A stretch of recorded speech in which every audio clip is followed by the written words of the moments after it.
NT and then NT Express, which is our fully recombinant in vitro protein manufacturing for biologics. And then, as Maggie mentioned, we're at this intersection between bioinformatics and actual bench work. We have the DREW-ID, which is a bioinformatics platform that looks at the genomes of different natural products and species and looks for potential drug molecules.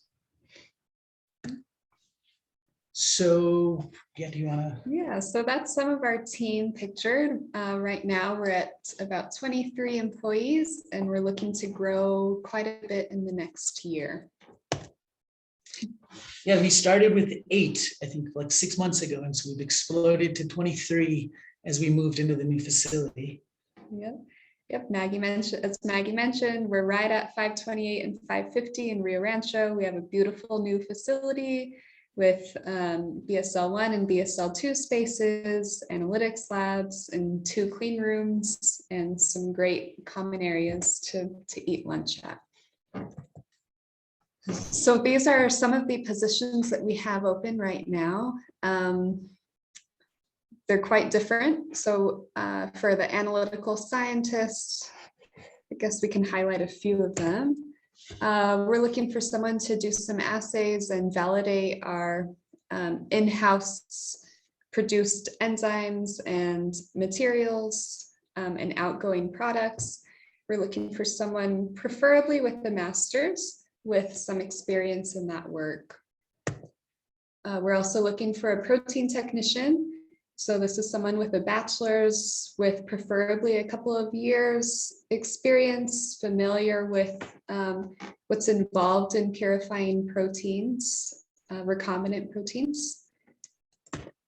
We're also looking for a software developer / software engineer. This is someone with a master's or a PhD who can code. I don't know much about these words like MongoDB, or I'm familiar with GitHub, but so they would work on our DREW-ID bioinformatics platform. So why work for NTX? I think our culture is awesome. It's a team of scientists, and we're still small enough that it's very collaborative. We're still allowed creativity. We're committed to doing really great science and really improving the industry.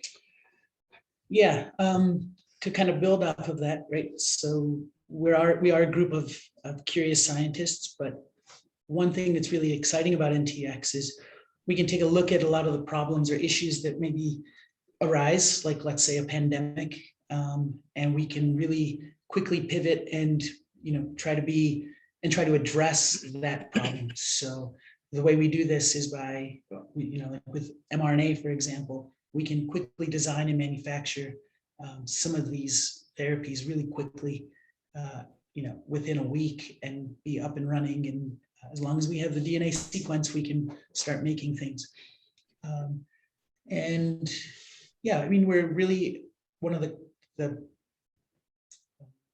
another mission and goal of the company is to increase the sustainability of manufacturing biologics and therapies. And we do this by, looking to the future and what that might look like in terms of like advanced manufacturing, smaller footprints. We are aware of the changing landscape in medicine where things are moving towards more precision therapies. So maybe the need for these gigantic, 100,000 square foot drug manufacturing facilities are no longer needed. And so that's sort of our mission, which is to help reduce the scale of these things. So it reduces the cost and the waste, and and then also, preparedness for pandemics and whatnot. Yep. So some of our other benefits for working at NTX, great medical, dental, vision insurance, 20 days PTO a year with some holidays, and really good maternity and paternity leave and matched 401k. So you can go to our website, ntxbio.com, and if you go to our career page, you can see more information on the job postings that we have open. feel free to reach out by email to either of us, and you can get more information that way as well. Yeah, and just to, we went through some of the, and I think we'll talk more in the breakout sessions about some of the positions, but if it's something that you're interested in or curious about, please feel free to reach out. We are very committed to training people. So if you don't have necessarily the relevant experience, we are definitely committed to, trying to keep, maintain, and attract really good talent. And so people that are committed to wanting to stay in New Mexico, people that are committed to, learning and are curious and are interested, motivated, we are happy to train, and because you're not going to come in and know exactly how to do everything that we do. So yeah. Well, thank you guys. I mean, I think it's really it's innovative in terms of the size of the your bioprocessor that you use, right? It's very tiny and lasts a long time in terms of being able to continue producing RNA or protein or that sort of thing. So it's our goal is to sorry to interrupt. Our goal is so like I mentioned that 100,000 square foot facilities. I mean, we're going to be able to manufacture these things in a 5 foot by 3 foot glove box, which is a contained store. Right. So hopefully greener, hopefully cleaner, hopefully faster, cheaper, all those good things. All right. Well, thanks so much, and I think we'll go on to the next one. Let me add in one thing. Go ahead. All of the positions also through NTX are on our website as well. So if you want more information, you can go to the profile homepage on our website, and you'll be able to see those positions as well. And also, I just wanted to ask really one quick question for the whole group, because we have gotten a lot of people interested in these positions. There's been a lot of publicity surrounding NTX's major growth, which is great. With the PhD scientist positions, what specifically are you looking for? What would make an excellent candidate for that PhD level position? For the protein scientist PhD? Yes. Yeah, so I'm really looking for someone with a lot of experience in protein purification using FPLCs and multiple forms of chromatography. So really someone who is an expert in protein purification. So you're not doing mass spec? You don't use mass, they don't have to have mass spec experience? Nope, not for that one. Okay. Nope. But antibodies, immunology, that kind of thing? Not even necessarily. I would put them as a biochemist. Okay, thank you. Okay, our next company that is speaking, and meanwhile, Sartorius, you can put your I'm slides. Sorry, Nina. Yeah, okay, we'll get the put slides your slides up. I'll get it. So I have 3 computers and a telephone and an iPad. I don't know why, but I do. Anyway, so Richard Bennett, Nina Sanutovich, and Aaron Kennington are going to talk about Sartorius. So I'll tell you my connection with Sartorius is that we did a lot of hypercyte flow cytometry with Larry Sklar, Bruce Edwards, and Philip Tapia when I had my lab. And it was such a remarkable innovation to be able to look at flow cytometry and then pull out single cells and take a look at what was happening with them. And so that became IntelliCyte, which then was bought by Sartorius. Okay, so Sartorius is an international company, and it sees itself as a magnet and dynamic platform for pioneers and leading experts in their fields. And so the 3 people that are talking today, I know fit that bill. Go ahead, take it away. Well, unfortunately, Nina won't be able to join us today. She had a last-minute obligation. So I'm going to be presenting in her stead. My name is Richard Bennett. I manage the software development group at the local Sartorius office here in the Cell Analytics Division. And Aaron Kennington is also with me today, and he manages the engineering team. And we will be talking a little bit about Sartorius and the positions that we have available. Let's see if I can get this to go to the next slide. Oh, there it goes. Oops. whoa, let's, yeah, just jump all over the place. So Sartorius is a global company. So when we were acquired back in 2016, we were a small startup, about 40 or 50 employees at the time. And then we got acquired by Sartorius, which is a global company, a much larger company with over 10,000 employees. And they have 60 locations worldwide, and they're headquartered in Göttingen, Germany. And for annual sales revenue, it's around 2.3 billion euros a year.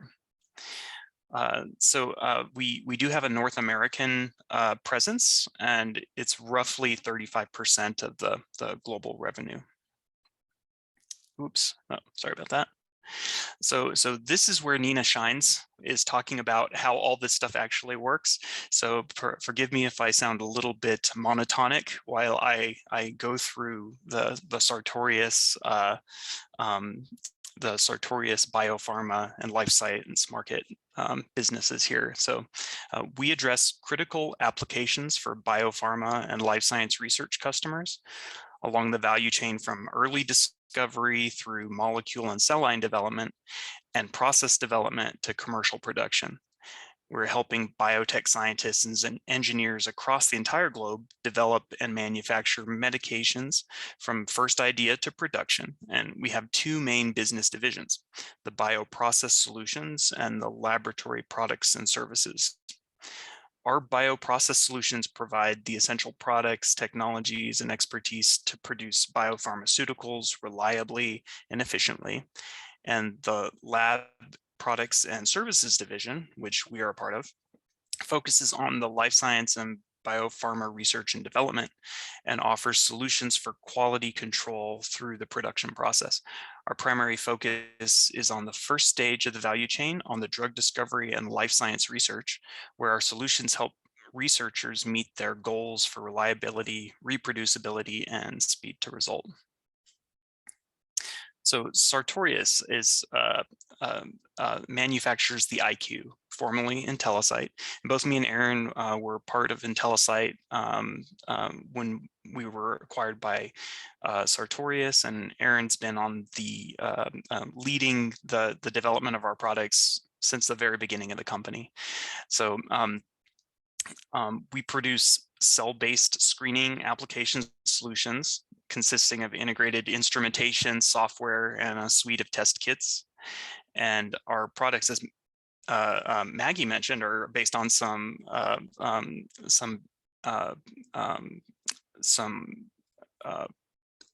patents from UNM around flow cytometry. And a flow cytometer measures the physical and chemical characteristics of cells as they're suspended in a liquid. And our instrument uses a liquid robot and a peristaltic pump to aspirate samples from microtiter plates and process them in the flow cytometer. And our software lets you do that analysis on 96, 384, or 1536 well plates. So, and as the previous slide mentioned, our applications include drug discovery, antibody discovery, and in vitro toxicity testing. So for the Albuquerque location, we have a fairly large R&D organization here. Over half the local presence here is R&D. And when the flow cytometer portion of our instrument that characterizes the cells and particles, you can use the Foresight software to draw and gate populations of data, just the populations of interest. And this is where in the analysis software, you'd be actually gating your cell populations and trying to distinguish between live or dead cells, or looking at patterns in different cell populations. And for our cytometry platform, we have 3 different main focuses, I guess, with immunophenotyping, cell health, and cytokine profiles. And the great thing about the way that we aspirate the samples from the plate using air gap delimited sampling is that you can really save your sample, and the dead volume is really low. And you can multiplex cells, beads, and soluble factors. And it's fast, reproducible, and reliable. And we have our visual plate-based software, so it's easy to see the patterns in your data and compare plate to plate. Come on, slides. There they go. And also, a big appeal for the Foresight software that comes with the IQ is that you can dynamically look at your data and interact with it. So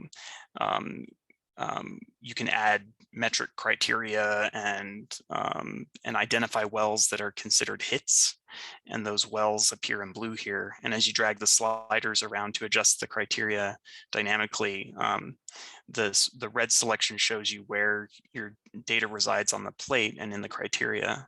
And you can really quickly get a context for what's in your plate and really get the results that you're looking for. And you can, and the key here is to quickly do the analysis so that you can save time. As far as open positions, here in Albuquerque, just on the engineering team, we have 4 open positions. We have a software engineering position where we're looking for about 2 years of experience. We want somebody who knows object-oriented programming and for primarily for C#, and somebody that can do WinForms and WCF, WPF, all the buzzwords here. Won't bore most of the crowd here. People that are looking at the slide and know what it means, they know exactly what this is. But we also need a senior software engineer with a little bit more experience, and preferably somebody that has development in the life sciences industry. We do produce a product, and we want somebody that's actually not only been on a team where you ship a product, but also that has some life science experience. And we're also looking, if Aaron wants to jump in here about the senior mechanical or firmware engineering positions, he can. But for the senior mechanical engineer, we're looking for somebody with at least 7 years of experience in industry that has an understanding of the development cycle and fluidics experience. And we're also looking for a firmware engineer, mainly to do Verilog VHDL on FPGA boards and ARM controllers for high-speed digital signal processing, algorithm development, and network. And so as for our team, we really want team players and people that can collaborate, share, learn, and contribute. And I think Nina's done a really good job capturing all of this in a few slides, but and just a creative, open, and professional environment. So that's what we have here in the slides. And if you have additional information that you want to reach out about, we have some contact information here. And I'm going to post, after I finish talking, some links into the chat so that there's URLs that you can actually click on to go apply for these jobs, because that makes it much easier. So Sartorius has thousands of open positions in the company right now, and we're just a very small part of it. And there's a lot of opportunity. Even if you don't come to work in our division, there's also opportunities for field application scientists and for people in sales and marketing, and just about any position that you can think of, we have an opening for. So that's all that I have at this point. And I guess I'll turn it back over to Maggie. Thank you, Richard. Yeah. So let's see, what was I thinking? Oh, so one of the things that all of you should know is that Monica and I have gotten very skilled at helping people put their resumes together. And I will be honest with you, I have not seen yet a resume, and I just saw one from a lieutenant in the Coast Guard We had one who had like 3 postdocs at Notre Dame and other places.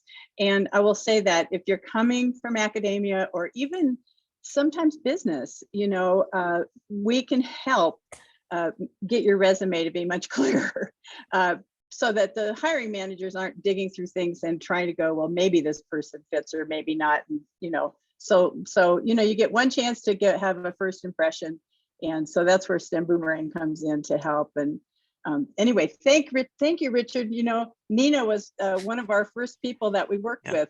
She was so helpful to us. I mean, unbelievably helpful. So yeah, please she say was hi. so excited for this opportunity to come and I join back, know. and she was really excited about it. I'm sad she couldn't be here today. Okay, well, thank you very much. Yeah, thank you. Okay, so now we're going to move to OpenEye. And for OpenEye, let's see, I've got 3. I tried to put this on paper, but I'm not good with paper. Marissa Corley and Jesper Sorensen. Now, I want to say something about OpenEye. So OpenEye is really interesting. In looking through their what they call toolkits, which are their software programs for chemical analysis and identifying good chemistry and how you might change molecules to give them additional capabilities. It's really neat stuff. They have also on their website this thing they call the Python Cookbook. And so it's very interesting because there's a lot of fun stuff there. It's clear they feel about John Dalton of the Daltons of, you know, protein weight or protein mass, sorry. The way I feel about Josiah Gibbs of Gibbs Free Energy. So they're really cool. I mean, they're really scientists, chemists, mathematicians, and they believe that their mantra, they say, has been that the chemistry of molecular interactions boils down to shape and electrostatics. And that's exactly what I used to teach in my molecular biology and genomics classes. So anyway, welcome to our career fair, and thank you so much for all you do for New Mexico, for being here, for being such a wonderful company, and I'm anxious to hear more. So Richard, go ahead. I will actually take over. Thank you so much, Maggie. I hope you guys can hear me. I think you can. I neglected to introduce myself when I was speaking earlier. I just jumped right in. But my name is Marissa Corley. I'm the head of human resources here with OpenEye Scientific. And I do want to introduce Jesper Sorensen. He's our head of biomodeling, is his official title. However, he does several different things here within the company and has been with OpenEye for quite some time with us. So before I share our open positions, I'm just going to have Jesper give a better overview of the science and the toolkits and the applications that we have with our software. So Jesper, if you will go ahead and do a quick introduction and overview and talk about Orion, and then I'll go into our open positions. Sure. Thank you, Marissa. And thanks everyone for being here today and partaking in this. So at OpenEye, and I'm not going to show slides here, which I probably should have, but so at OpenEye, we deliver, I want to call it like 3 sets of products. We deliver a toolkit that is computer software written in C++. It gets wrapped to Python, Java, C#, and it is really teaching the computer what is a molecule and what can you do with it. It's about physics calculations, and really we're breaking into what will make a good drug, what will bind to a specific protein in your body to target certain diseases. And we write this software for most of the pharmaceutical industry.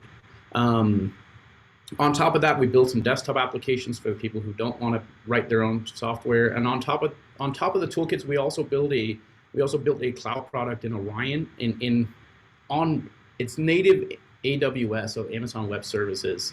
And it's a cloud product where customers just log in, they shuttle off some incredibly large calculations, and kind of use the power of Amazon to be elastic to say, oh, hey, I want 40,000 computers for a couple hours. Now, can I have those? And Amazon usually says yes if you give them their credit card first. And so there are these. Orion has really broken some significant barriers in science for us because of the way you can now just get resources on the fly. It used to be that, it would take 2 months or a month on your cluster at home, and now you can if you can chunk it up well enough, Amazon will give that to you in a couple hours, and then you can spend 2 months understanding the data you just generated. But so we build these sort of three interconnected set of products. It's a really exciting area to be in. It's at the very sort of early discovery phase of drug design. It's really interesting to work with customers, to see what they're doing, to hear their stories. And so really making an impact on drug discovery is what I've really enjoyed as working here. And funnily enough, I was a customer of OpenEyes before I was an employee here. So after complaining about their toolkits for 3 years, they decided to hire me to make them better. And so we had a very good working relationship before I joined, and just saw a wonderful opportunity to move my family out here to New Mexico. So I think that's a good wrap up, Marissa. It is. Thank you so much, Jesper. I appreciate that. We have some information. I just wanted to share our website. As Maggie was saying earlier, there's a lot of cool and interesting, fun things on here that I do encourage you to go visit, to take a look at our about the science, to take a look at our Orion's product as well. We do have some information on some previous demonstrations that have been made for our clients as well as for the public information in general. So I wanted to share that quick fun screen with you. And of course, you will have an opportunity to ask questions during the Q&A session following this. So just wanted to share that, and I'll go through this kind of briefly. If I can, let me see if I can do this correctly. Let's see.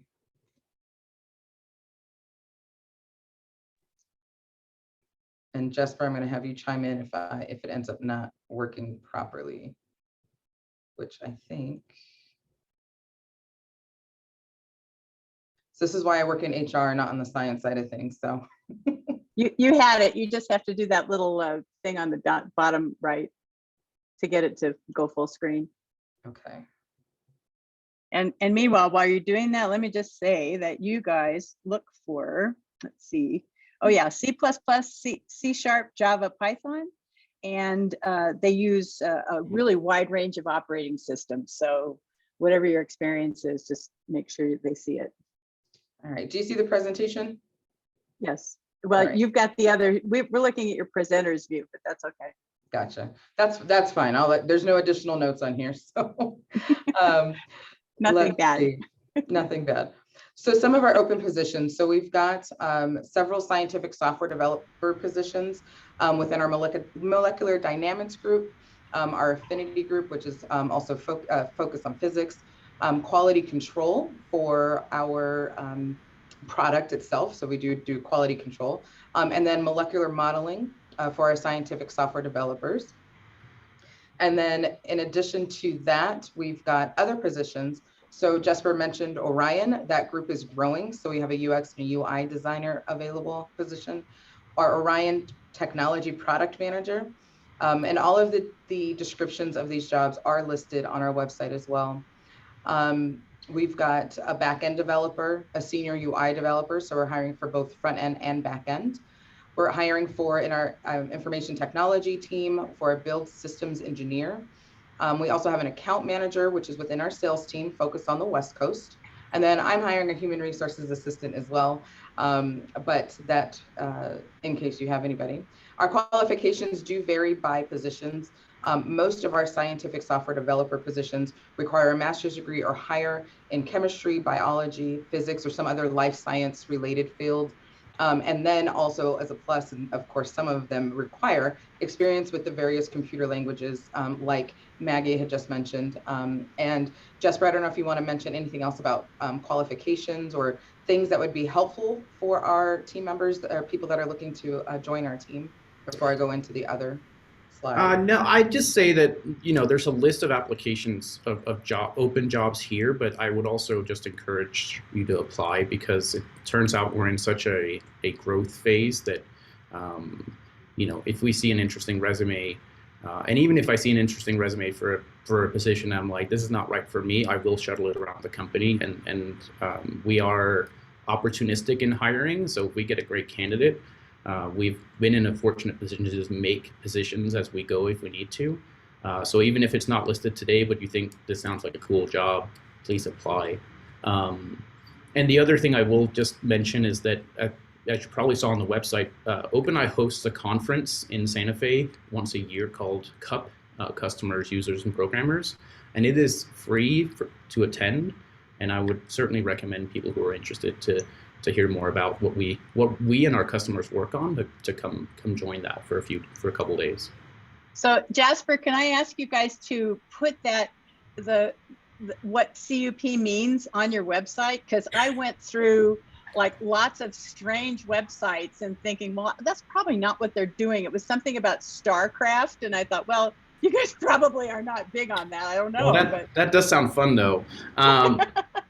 Yes, I think it's kind of an internal running joke for so many years that we forget that it's not a that's not widely known. But yes, I can certainly make sure someone pens that out a little bit.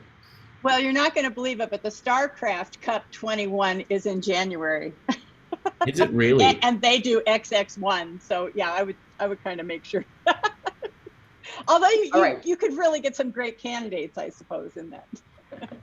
Nice. That's awesome. We'll definitely clarify. I've got some of our, and I'll go into this in more greater detail with the Q&A session. I know we're running over on time, so I don't want to go into too in depth, but we do offer some great benefits and have a competitive compensation package as well. But just wanted to highlight those. I won't go through all the bullet points. You can read them, but we will go ahead and address those too during the Q&A session. So again, our website is www.eyesopen.com, and I will put our links to the jobs where you can apply in the chat as well. Thanks so much. Thank you, Chris and Jasper. That's great. Thank you. All right. Thank you. Our next presenters are from Los Alamos, and it is, let's see, I've got it. Loma Hall, Paul Weber, and Margaret Brogue. And so let me just say, in case you aren't familiar with all this, that flow cytometry started at Los Alamos. In 1986, they had the first human genome meeting before we could even do massive sequencing. I mean, Wally Gilbert was involved. We were doing like sequencing with like, P32N labeling at the time. It was crazy. And there have been some wonderful people up at Los Alamos, scientists, and one of the people that got involved with me in genomics was George Bell, and just a phenomenal person. So I have the highest regard for the scientists that you have up at Los Alamos and the kind of work you do, even now with Cheryl Kuski and the databases and Patrick Chain and all your sequencing and analysis work. So, all right, why don't you take it away, Los Alamos? Hi, good morning. This is Lorna, and I am one of the STEM recruiters. So I'm going to just briefly go through our presentation. Meg will also speak, and then Paul will finish up. So Los Alamos National Laboratory is one of the premier laboratories in the country. We have been in existence for over 75 years. Most people know us as the original place for the atomic bomb. But we do so many more things other than that, although nuclear is part of the core of everything that we do. Well, not everything, but it is at our core. So today we focus on maintaining strategic nuclear deterrence to protect the nation's security. We have right now over 400 open positions. Most of them are located on site at the laboratory. This is my presentation. I hope you guys can see it. So we are a key part of the U.S. nuclear security enterprise. We have over 3.3, well, let's just say over 3 million operating budget. Our budget is very strong. We're growing for next year. We're expected to hire about 800 people over the course of the next 12 months. I will tell you as a recruiter, that's exciting and terrifying. So we have a very broad workforce. Right now we have over 13,000 employees. 75% of our new hires almost every year are originally from New Mexico. 35% of our workforce is female. 45% are minorities. We have over 1,100 craft workers, over 1,300 students, and almost 500 postdocs currently. We have a phenomenal brain trust of our lab director's office. Our lab director is Tom Mason, and our laboratory staff director is Francis Chadwick. It's a growing staff, and the lab's budget is continuously growing. Our agenda, we ensure simultaneous excellence in nuclear security. Our mission focus, science, technology, and engineering, excellence in mission operations, and excellence in community relations. The lab constantly works with the local workforce around Los Alamos and the Santa Fe area. We also work a lot with the Pueblos doing continuous education, as well as working with nonprofits for continuing education for the surrounding area. This talks just briefly about our weapons. It's early in the morning to think about those. We have a modern stockpile stewardship, world-class staff, which involves grand challenges in Earth and space. So we don't just focus on nuclear, but we are also very active in vaccine development, active in protecting the environment. We are spread all over the world doing environmental experiments. Earlier this year, I was looking for someone who wanted to go to the Arctic to test sea ice, which I thought would be a really cool experiment, but really cold. We also have a growing workforce in cybersecurity.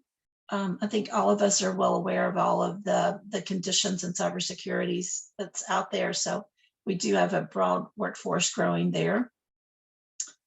We take environmental and community responsibility seriously. We get an email every morning talking about what's going on for Los Alamos. And at least once a week, it's something about the environment. If it's birds that are endangered, mentioning the wildlife that could be entering the area, talking about wildfire risk. So it's a very environmentally conscious area. And as employees, we are trained to be aware of all the environmental situations that are around us. We have a large foundation that offers scholarships. And last year we offered over $800,000 in scholarships to 150 students just this year. Education is really large for Los Alamos. So we continuously work with our students and the family members in the community to endow scholarships. We're also renovating our infrastructure and leasing new space. Leasing new space. We have a couple of buildings now that we're leasing in Santa Fe. So some of our workers will be working in Santa Fe and not having to go up the mountain every day, which is nice if you live in the Santa Fe area. We are very active in servicing our nation. We've been working for over 75 years to help protect the country and our mission.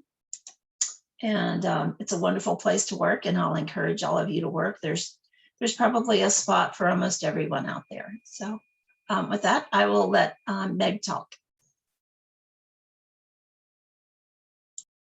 Good morning, everyone. I am so excited to be here. I absolutely love working at the lab. So and I'm trying to figure out how to share my screen here. Let's see. Lorna, I'm still seeing your presentation. Do you need to take Lorna, you need to stop sharing. There you go. Okay. All right. Now, sorry, it was in the process. It just was spinning. So it's all yours. yeah. Just okay. So here's my presentation. I have a little bit of a different emphasis in that I'm actually the lead recruiter in capital projects. So if you're not familiar with capital projects, it is the area that takes care of all of these buildings, all of the infrastructure. And you can imagine with 38 square miles, and I don't know how many buildings. I mean, I've heard, a huge number of buildings that we maintain. And on top of that, we're building new ones. So we, about last year, the year before, we were given a very large sum of money to bring our infrastructure up to speed. Let me go through. So this is Llano, and here we are, 1,280 buildings, 268 miles of road. So we are one of the most complex labs within the group. We are always looking for primarily your engineers who are what do you call it? The mechanicals, industrials, kind of the main engineering disciplines. And civil and civil engineering too, Meg? Definitely civil, definitely civil. We hire project managers, project engineers, superintendents. We hire a large number of craft, which would be the unions. And it's all to keep the lab going. These are just some of the areas that we have, which, supercomputing doesn't get a whole lot of press, but we're huge into supercomputing. The satellite group is also very active. Here's an example of what we design, what we're responsible for at Llano. You can see that. And I'm just going to go through some of these slides and kind of let you read them for your own benefit. It kind of goes without saying, with 13,000 people and so many disciplines and in so many areas, we are always looking for good people. And anybody who's ever thought about working at the lab, or I've run into a lot of people who actually have never heard of Los Alamos National Laboratory. And so we spend a good amount of time explaining what the lab does and who we are and the importance of keeping us up to date.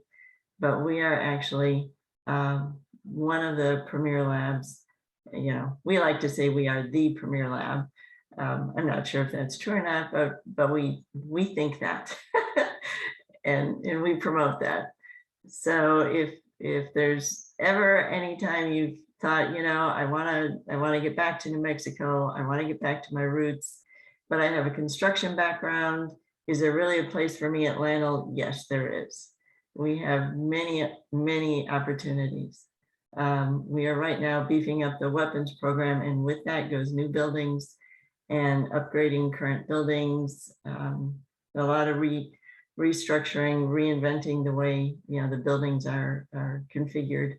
So with that, here are a few more pictures. This is just pictures of the infrastructure. This is the weapons area.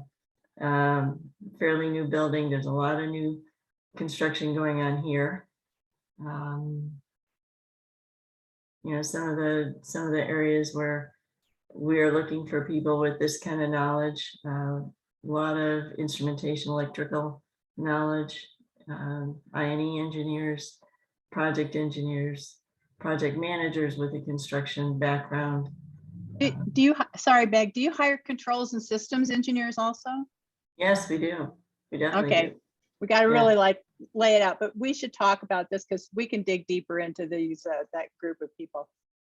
Yeah, we really should, because I know that there's a huge area that we're not tapping into, and we're looking for local people who want to be here.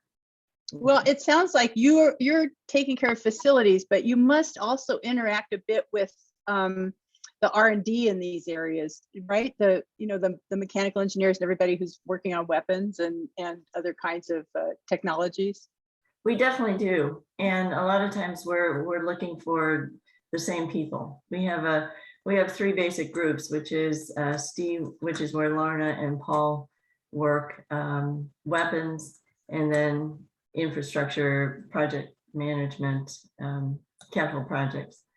So the weapons and capital projects are kind of intertwined in that they're building pits. They're actively actively manufacturing.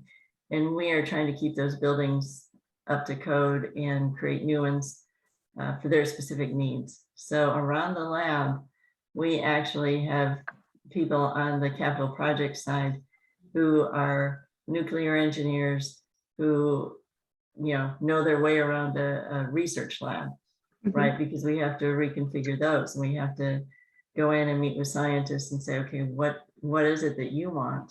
And we have to bring the knowledge to say we can or can't do it and how to do it. Right. So we have about 3 more minutes for Paul to speak. So Paul, take it away.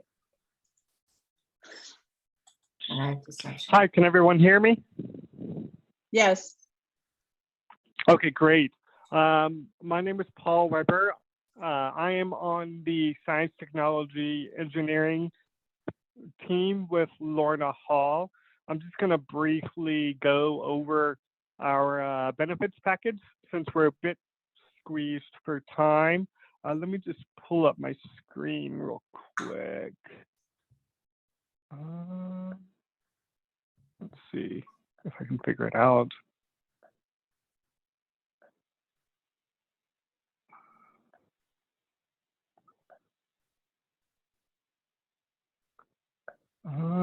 Can everyone see the benefits plan? The rates? No, what we're seeing is your other screen. So when you go into share screen, pick your PowerPoint.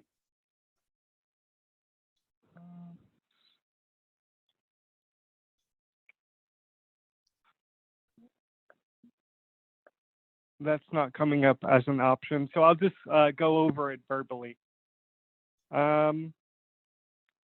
So the benefits plans we have are, we have a medical for PPO, your HDHP plan, also a dental and vision, legal coverage as well, and accidental death and dismemberment. We also have children life benefits, spouse and domestic partner life, long-term disability plan as well. And we also, of course, offer the tax advantage plans such as the health savings accounts, flexible spending accounts, and our time off. We have 3 different work schedules that you can choose from. We have the typical 540 work schedule. We also, which is our most popular work schedule, is a 980, where employees work 80 hours over a 9 workday, 2-week period with a Friday off every other week.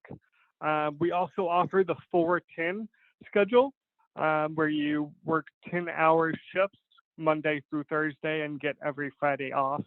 We do recognize 9 paid holidays, and we also have paid maternity leave benefits.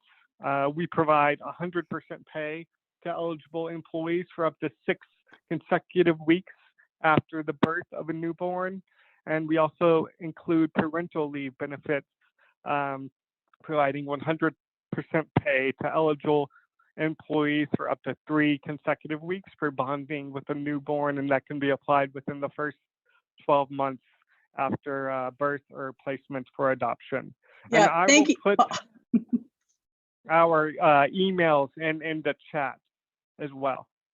Thank you, Paul. And for this audience, let me just say, and for those of you who are looking at Los Alamos for a scientific career, they really like to hire postdocs. And so it's a problem for some of our postdocs that have gone off to really fancy places and had very successful postdocs, because you guys are really like, I'm ready to be a staff scientist. And they say, no, we're going to take you as a postdoc.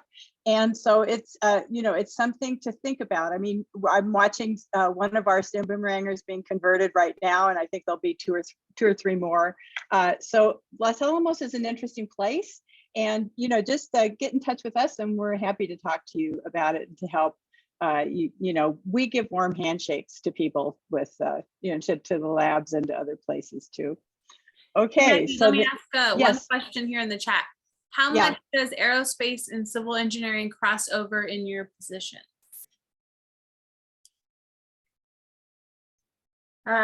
Interesting question.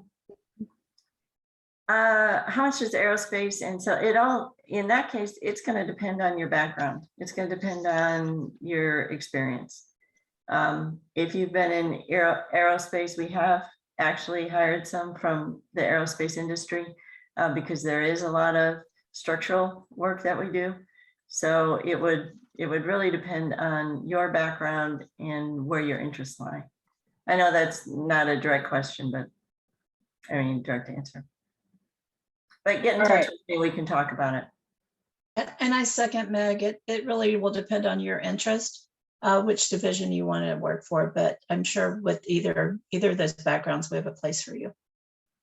Yeah, but I would suggest talking to us because sometimes it could take a long time to hear from and get hired at the labs. And it's not that they don't love you, it's just that that's their process. So anyway, we can kind of help you with that too. So the next company that's going to talk is Redwire. And when I first met them, it was LoadPath, and Todd Bizio was the person that interacted with us, and really one of the very first supporters of STEM Boomerang when I decided to start this back in 2017. So I'm very proud of this company. Redpath bought it. It's an international company with a lot of sites in Colorado and around the US and also in Luxembourg. When I think of LoadPath and now Redwire, I think of satellites. And what's happened with LoadPath being connected with Redwire is that I can see that it's just brought so much a broader reach in terms of technology and development in this in aerospace. It's very exciting. So I'll just be quiet and and let Jacob take it over. Thanks, Jacob. Sure, thanks, Maggie. Can you guys hear me okay and see my screen? Yes. Okay, perfect. Yeah, so as Maggie said, Redwire is an aerospace engineering company with a location here in Albuquerque, New Mexico. We were formerly LoadPath. LoadPath was sold to Redwire just about a year ago now. So I'm Jacob. I work within the engineering team, specifically our thermal engineering group, and then our business development team as well. Greg Sanford is our leader here in Albuquerque, and then the aforementioned Todd Bizio is our director of operations. So please feel free to reach out to any of us three with any questions or inquiries, any interest that you have, and we'll make sure we take care of you. So what we're trying to do here at Redwire, our mission is to accelerate humanity's expansion into space by delivering reliable, economical, and sustainable infrastructure. So our 5 kind of key strategic focus areas are summarized on the left-hand side of the screen. We do a lot with space commercialization. So we have multiple 3D printers and crystal growing facilities on the International Space Station right now. We do digital engineering of spacecraft. So kind of the design and formulation of a digital twin of a particular satellite or spacecraft that kind of follows the product through its entire design life cycle. On-orbit servicing, assembly, and manufacturing, or OSAM, is really big for us right now here at Redwire. We have a program called Archinaut that's essentially a kind of self-assembling satellite in orbit. So it gets launched, it gets put into its orbit, and then it kind of 3D prints out its own structure and solar arrays. We do a lot with advanced sensors and components, so star trackers, sun sensors, individual components that go on board satellites, spacecraft, lunar landers, Martian landers, and then space domain awareness and resiliency too. So we do a lot with kind of cameras and machine vision. On the right-hand side of the screen, just kind of wanted to highlight one of our very new and exciting projects that we'll be working on for the next decade here at Redwire.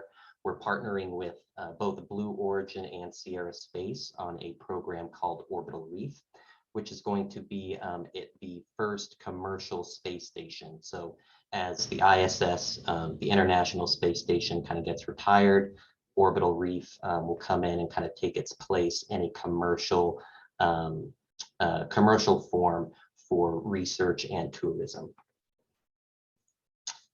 So as Maggie mentioned, now that LoadPath is a part of Redwire, Redwire has locations across the United States and actually an office in Luxembourg as well.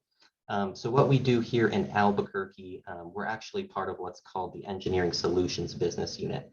So our Albuquerque and then our Denver offices, we're kind of combined. And we do a lot of collaborative work with Denver now, and we make up the Engineering Solutions Business Unit. We're about, here in Albuquerque, we have up to 35 employees now. So it's still, kind of a small team, a really nice work atmosphere. Everybody, it still feels like a small business and a small team, which is great here in Albuquerque. Redwire wide, we're close to 600 total employees now. So what we do, some of the technologies and products that we work on within the Engineering Solutions Business Unit and here in Albuquerque as well. The cameras and vision systems that are kind of at the top of this screen, a lot of this work is done in Littleton. We do a little bit here in Albuquerque, but these are our camera product lines. So these would go on board satellites. There's a lot of interest right now in putting these on lunar landers as well. The bulk of what we do here in Albuquerque is summarized at the bottom of this slide. So we do deployable technologies, deployable booms for spacecraft, thermal control hardware kind of in the middle right here on the screen. So, making sure we do analysis to determine kind of the temperature on board satellites, and these thermal control hardware products are really designed to help control that temperature, making sure things don't get too hot or too cold. And then a lot of what we do here as well is in the engineering and testing services. So a lot of folks here in Albuquerque work directly on the Kirtland Air Force Base in support of Air Force Research Labs products and projects. And so we kind of manage and run the structural testing facilities at AFRL here in Albuquerque.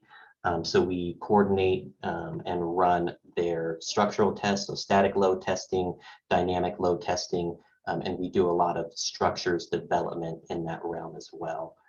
Payload adapters, ground support equipment, breakover carts, we have a big structures group here in the Albuquerque office. So just wanted to highlight, some of the job opportunities that are open right now and that we have posted on the Redwire website. You can certainly view and apply to any of these on the careers page of our website. On the left-hand side, so we have an open position for a program analyst or scheduler. This person would work directly with Todd Bizio. We're looking for somebody with a couple of years of experience in project scheduling. They'd really kind of be planning, coordinating, and controlling multiple of the programs that we have right now and new programs that we anticipate hitting here in 2022. Anyone that's kind of familiar with the EVM or earned value management principles would certainly be a strong candidate for this position, along with any experience analyzing financial data and forecasting. On the right-hand side, so we also have an open position for a technician with our electronics assembly group, which is fairly new here in the Albuquerque office. We just hired a couple new employees that have done a lot of great work so far with kind of soldering and building up a lot electronic cables and harnesses to support a variety of our programs that we have here in Albuquerque and then Redwire wide as well. And so this can be somebody, ideally somebody with experience or familiarity with working with PCB boards, soldering components, crimping and doing cable or harnessing work. If you have these NASA certifications, that's great. But anybody that really is interested in any of this and is willing to learn from the great group of people that we have working on this stuff right now, anyone that would be interested in going through the process of getting these certifications, we certainly welcome you to apply to this position. And then the last two positions that I'll talk about right now, I'm certainly happy to answer any questions and talk about more opportunities in the breakout session. On the left-hand side, so an emerging concept and development engineer. This is really, we're looking for somebody with a combination of advanced education and multi-year experience in the aerospace industry. This is going to be a technical leader for research and development efforts that are upcoming here in the new calendar year. Anybody that has experience with finite element analysis, so we use FEMAP and NASTRAN here at Redwire. You don't have to have experience with those softwares, but just to give you a little bit of context of that's kind of the world that we live in, along with SolidWorks for CAD modeling. But this position is really going to focus on kind of the research and development aspects of next generation structures and mechanisms for satellites. So, kind of the launch vehicles, the structural design and analysis that I briefly highlighted a couple of slides ago. This person would work with our team in those areas. And then the last position I'll talk about is a structural test engineer. So this would be direct on site at AFRL. Like I mentioned, we run their structural testing facilities. And so we're looking for somebody that has experience in structural testing and kind of going through the entire testing process of putting together a test plan, making sure that we have, the requirements that we need to get everything set up, coordinating the test, and then doing the post-processing of the data to develop the test reports. And so someone with 5 or more years of experience with structural testing, the instrumentation and the data acquisition that goes along with that would be a strong candidate for this position. But that's all I have for right now. I'll certainly be in the breakout sessions for any questions or interest that people have. Hey, Jacob, how would you describe the sort of culture at Redwire or here in Albuquerque? Yeah, so the culture here in Albuquerque is great, and why I love coming to work every day. A lot of us, everybody that was kind of a part of LoadPath has stuck around within the Redwire acquisition, and so it's a very family feeling to come to work every day. Everyone's been here for a while. We're trying to grow that kind of small business and family oriented feeling. And so the culture is, phenomenal in my opinion. Oh, Can that's I add great. in, Maggie? Let me add in a few questions here from the chat. One is, do you work with space debris? And then the other one is specific, are there specific materials for the structural testing position that you're looking for having experience in? Yeah, so the first question, the space debris question, there's a couple of projects that we're looking at going after right now in the space debris realm. And it's the removal of space debris. That's a hot topic right now in the aerospace industry. And across Redwire, everyone's kind of done lower level, designs and project proposals for that. And we're trying to kind of pool all of that together to go after something more prominent. So space debris is something that's definitely on the forefront of our minds here going into 2022. In regards to specific materials for structural testing, so a lot of what we do is aluminum, either the 661 or the 7000 series, but we also do a lot with composite materials. That seems to be the trend that folks are going towards now in the aerospace structures realm, because the composite materials are lighter weight. And so we actually have composite technicians that work here in Albuquerque that develop and build some of those composite structures for us. And so we're starting to see a lot more composites material testing as well. And then one other question, if I could ask, if you go back to the previous slide with the positions, there's a technician position. It says 1 to 2 years of high school. Is this after post high school diploma, or can you elaborate? Yeah, so that's a good question. So That's probably not a, there's no requirements for this position. All of this is kind of preferred experience. I think the key point there is that you don't have to have a college degree for this particular position. And it's all on the job training, because you're saying preferred but Yes. not required. That's correct. It can certainly be all on the job training. If folks have experience with this, that certainly helps, but really anybody that's just interested in this is willing to kind of go through on the job training, willing to go through the process that we'd certainly lead and help out with in terms of getting these certifications, are certainly eligible for this position. Does that answer your question? This is perfect. Yes. Maggie, you can take it away. I'm sorry.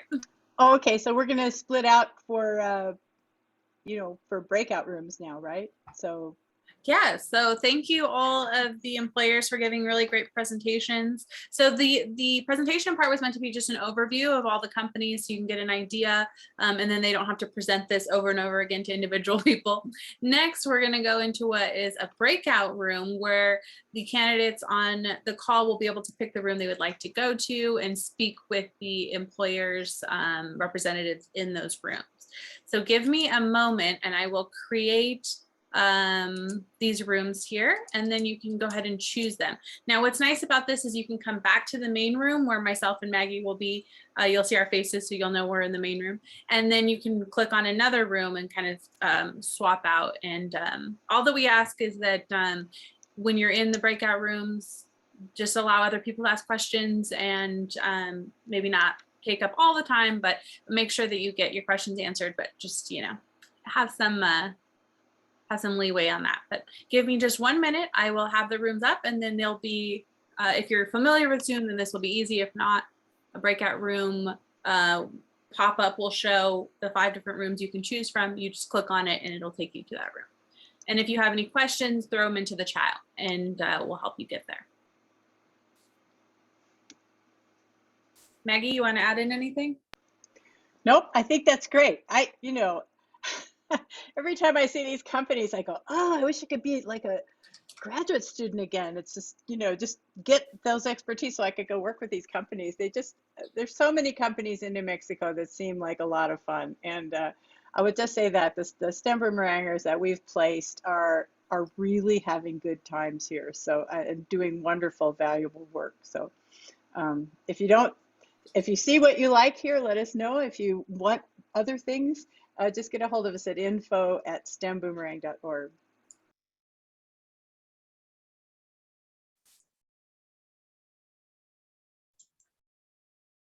All right, so you should have been invited to join one of the breakout rooms. Feel free to go ahead and click on that. As far as the employer representatives, make sure you go to your assigned room. So Monica, where do we see this? We hit the breakout rooms, or what do we do? Oh yeah, there they are. Okay, so if you don't know, go down and click on the breakout room, the little 4 squares there, and then you'll figure it out. Good. Oh, this is fun. The last time we had an issue where in each breakout room they could hear us in the main room. Please let me know right away if that's the issue.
Hi, Monica. Yes. Hi, sorry, I'm not seeing where the invitation to the breakout rooms is located. Oh, okay. You know what? Which one would you like to go to? And I can send you there.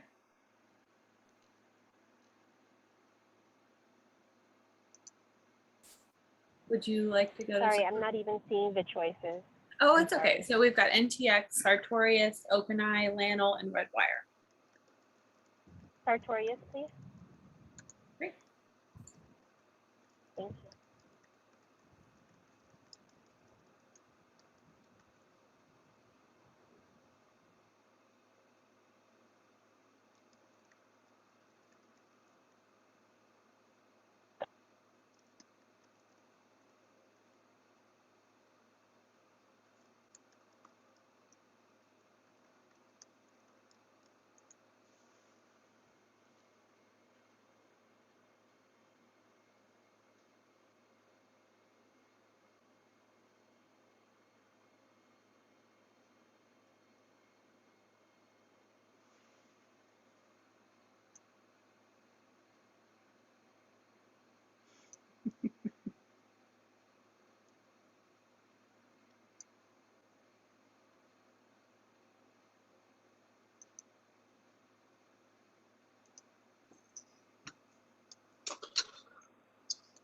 Hi, so I'm not seeing any rooms either. Can you drop me into NXT? NTX? NTX, yeah.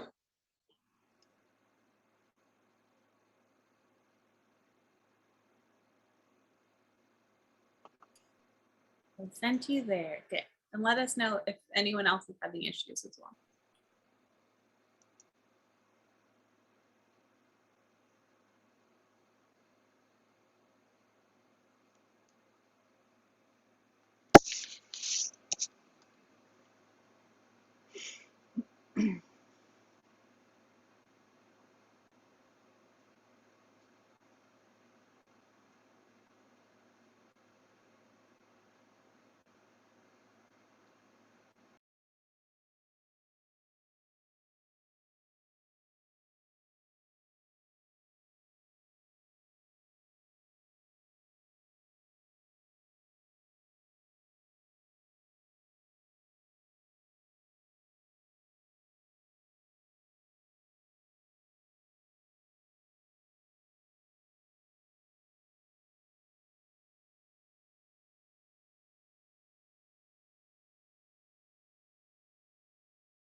introduction. I hope you guys can hear me okay.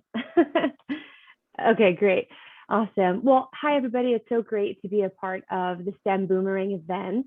I really appreciate everyone attending the event and more specifically joining Presbyterian's time here. I know it's kind of in the middle of the holiday season. A lot of people are in and out of vacations and stuff, so I definitely appreciate that. My name is Nisi Harmer, and my role here at Presbyterian is the recruiting sourcer for IT and data analytics. Unfortunately, my counterpart, Millicent Montoya, she's a recruiter for IT and data analytics. She had an emergency come up, so she won't be able to join us today, unfortunately. But I'm still going to share her contact information in case you guys want to connect with us as well at the end of the slideshow. So I'm going to go ahead and share my screen. Okay. And bear with me, I usually use Teams, so. Okay. Let's see. I think, do I still am I sharing the Presbyterian slideshow here, Monica? Yes, I see it. It's not, presentation mode isn't on quite yet. Oh, okay. Just if you click on the bottom. Or, oh yeah, from beginning, wherever you. Yeah. From beginning, okay. All right. Do I have it now? I don't, it's still not in presentation mode, but feel free to go through the slides like this. Okay, I'll just go through the slides these ways. See, this is why I'm in HR, not IT. If you go down to the very bottom right, if you scoot it over and you see this kind of just before you get to the size of your screen. So it's you click on that. You were just there. Click this on one. that. Yeah, click on that. Well. Oh, so I'm having it open up on another. Okay. Another window. So sorry guys, technical difficulties. With Teams, I'm a pro, but I don't use Zoom.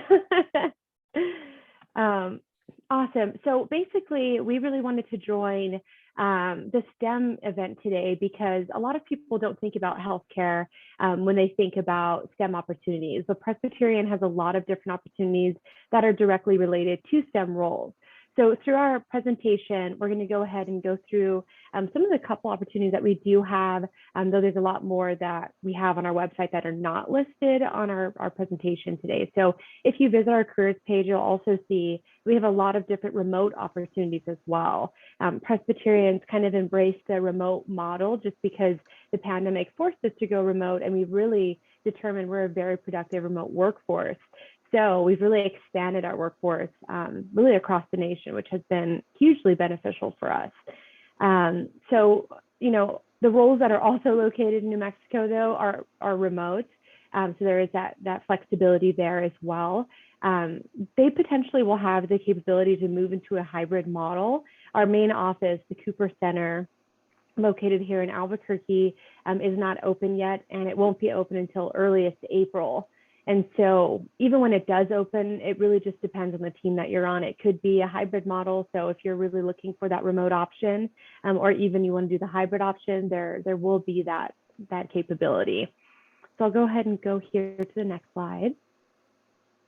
All right. So a lot of people, like I said, you know, may not think, okay, I can be part of healthcare if that's not really your passion. So for me specifically, HR is my passion, but I want to help the communities and help our patients as well. So I found my niche in HR in healthcare.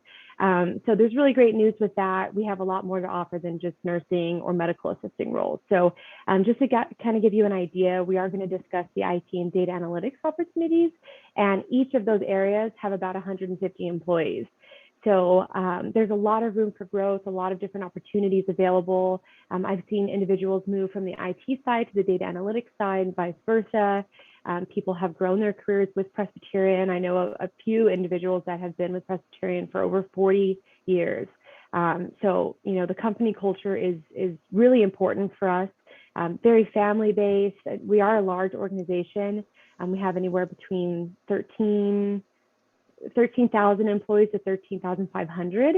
So we are large, but we have this small company feel. And even all the way up to our CEO, you know, he's just a very down-to-earth person, and everybody feels just really equal. And that's one thing that I try to really discuss about Presbyterian, because we're so large, and you can be talking to someone that's a director and not even know they're a director, because we all just have that culture where we treat everyone equally and we feel like a family. So that's really important. I just like to make sure I touch on that culture part there as well. And so another thing that I also wanted to mention is Presbyterian is always growing. We do eventually want to expand outside of New Mexico. Of course, the pandemic did put a bit of a pause there, but we really do want to move outside New Mexico. And so if you see an opportunity that is pretty closely aligned with what you're looking for, but maybe you don't have the exact skills or tools that are listed on the job profile, we really love bringing in new ideas and tools into our organization that may not be listed on the job profile. So there's been a lot of times I've spoken with candidates that maybe don't have the exact tools, like maybe they're not familiar with SAS, but the hiring manager says, oh, well, they have a lot of experience with Power BI. And so we really like to supplement a lot of the tools that we have. So I wanted to make sure that you don't deter from applying to an opportunity just because you don't have the exact skill set that we have listed on that profile there. All right, and so I'm going to move into next is some IT opportunities that we have.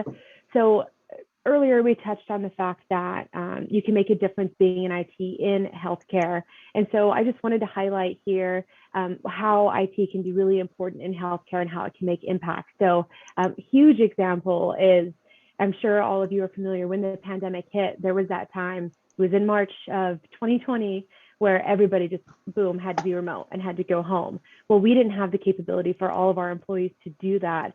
And so a lot of it was all hands on deck, really. It was IT, but HR, everybody was all hands on, and data analytics, we'll get into that in a little bit. But of course, we had to migrate everyone to remotely work, and we had to set up the VPN to really be expanded. And we've actually switched VPNs during the time because we've just wanted to grow and really improve the process that we have. The first one didn't work as well as we thought it would, because it was only a few individuals that used it, and then it just went mass.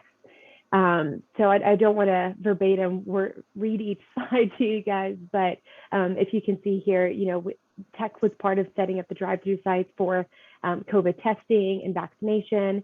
You might have seen, if you've been in New Mexico around that time, that we had testing sites really scattered throughout the state. We also set up vaccination hubs or drive-through vaccination. So drive-through testing sites and vaccinations, well, all of those hubs, IT was a part of that. So they played a huge part there that you wouldn't maybe have thought of, just thinking about healthcare in the pandemic. So we want to make sure to highlight that. And then also we have a lot of different sides of IT. So we've got the health plan side and information services. So there's a few different career paths. We have software engineering, programmers, application system analysts.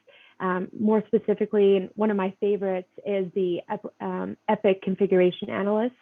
That is the coolest roles, I think, within IT, and all of them are great, but those ones are great because Epic is huge. If you're not familiar with Epic, it's an electronic health record system, and it's actually one of the largest ones that the nation uses. And so that's where they store all the patient information and data. Like when you go to the doctor's office and they're typing up on the computer, it's typically, it's usually an Epic, but it's an EHR. And so of course we have IT for that. If you're familiar with MyChart at all, if you go to Presbyterian or CVS uses MyChart as well, just an app on your phone, it's powered by Epic. And so we have teams that are specifically designated for MyChart. So those are some really cool opportunities that we have with IT. Here I've just listed a few of the opportunities that we do have in IT. Of course, they're not all of the opportunities that we have at this time, but if you do view our website, you will see that they will have notated next to them remote eligible. There's only 4 states that we're not able to have remote candidates in, but those will be listed on the job profile. But just right off the bat, they're Ohio, Washington, Wyoming, and North Dakota. So then you can just move back to New Mexico like we want you to.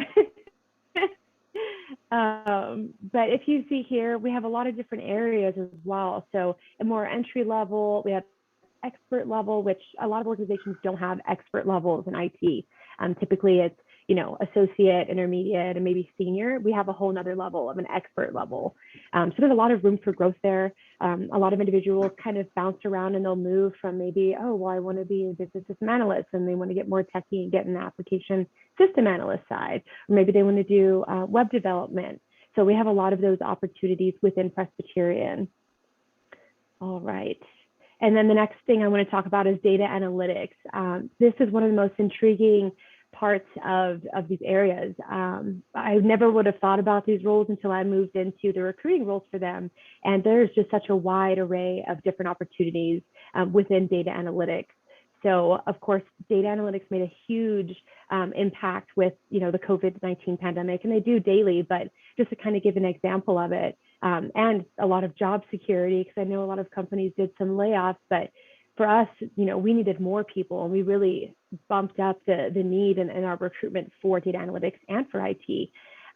So there was a lot of predictive modeling, analysis with health plans. Of course, they were also involved in setting up the hubs. So it definitely had a large part for our data analytics team as well, and continues to do so as far as healthcare analytics, specifically with our health plans, because if you don't know, Presbyterian has our own health plan that we use for the communities and for our employees as well. So that's one of our really great benefits is our health plan, especially internally. It's a lot cheaper than going through another company because we have it in-house. And so that's another piece that I wanted to touch on.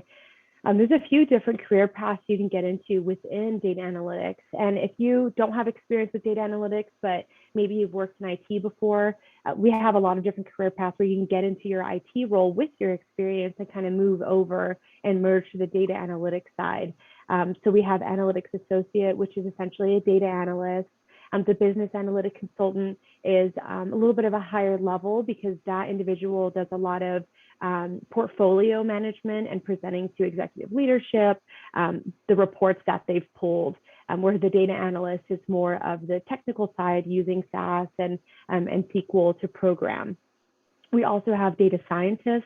I believe that we either have one still or recently had a lead data scientist, so that's a great opportunity. And then a lot of individuals like to really kind of move into more of the health informatics side of things. I know that they have a lot of degree programs for that. So we've had a lot of interest of candidates from there as well. And then here are some of the opportunities that we have. These are actually all of the opportunities, unless we posted something today that we have on our website. So we have a manager opportunity. Like I said, there's always room for growth, and these aren't always replacements. A lot of times they're expansions. So that's a huge plus with Presbyterian because a lot of people stay, but there's a lot of growth happening. And so we continue to open up new roles.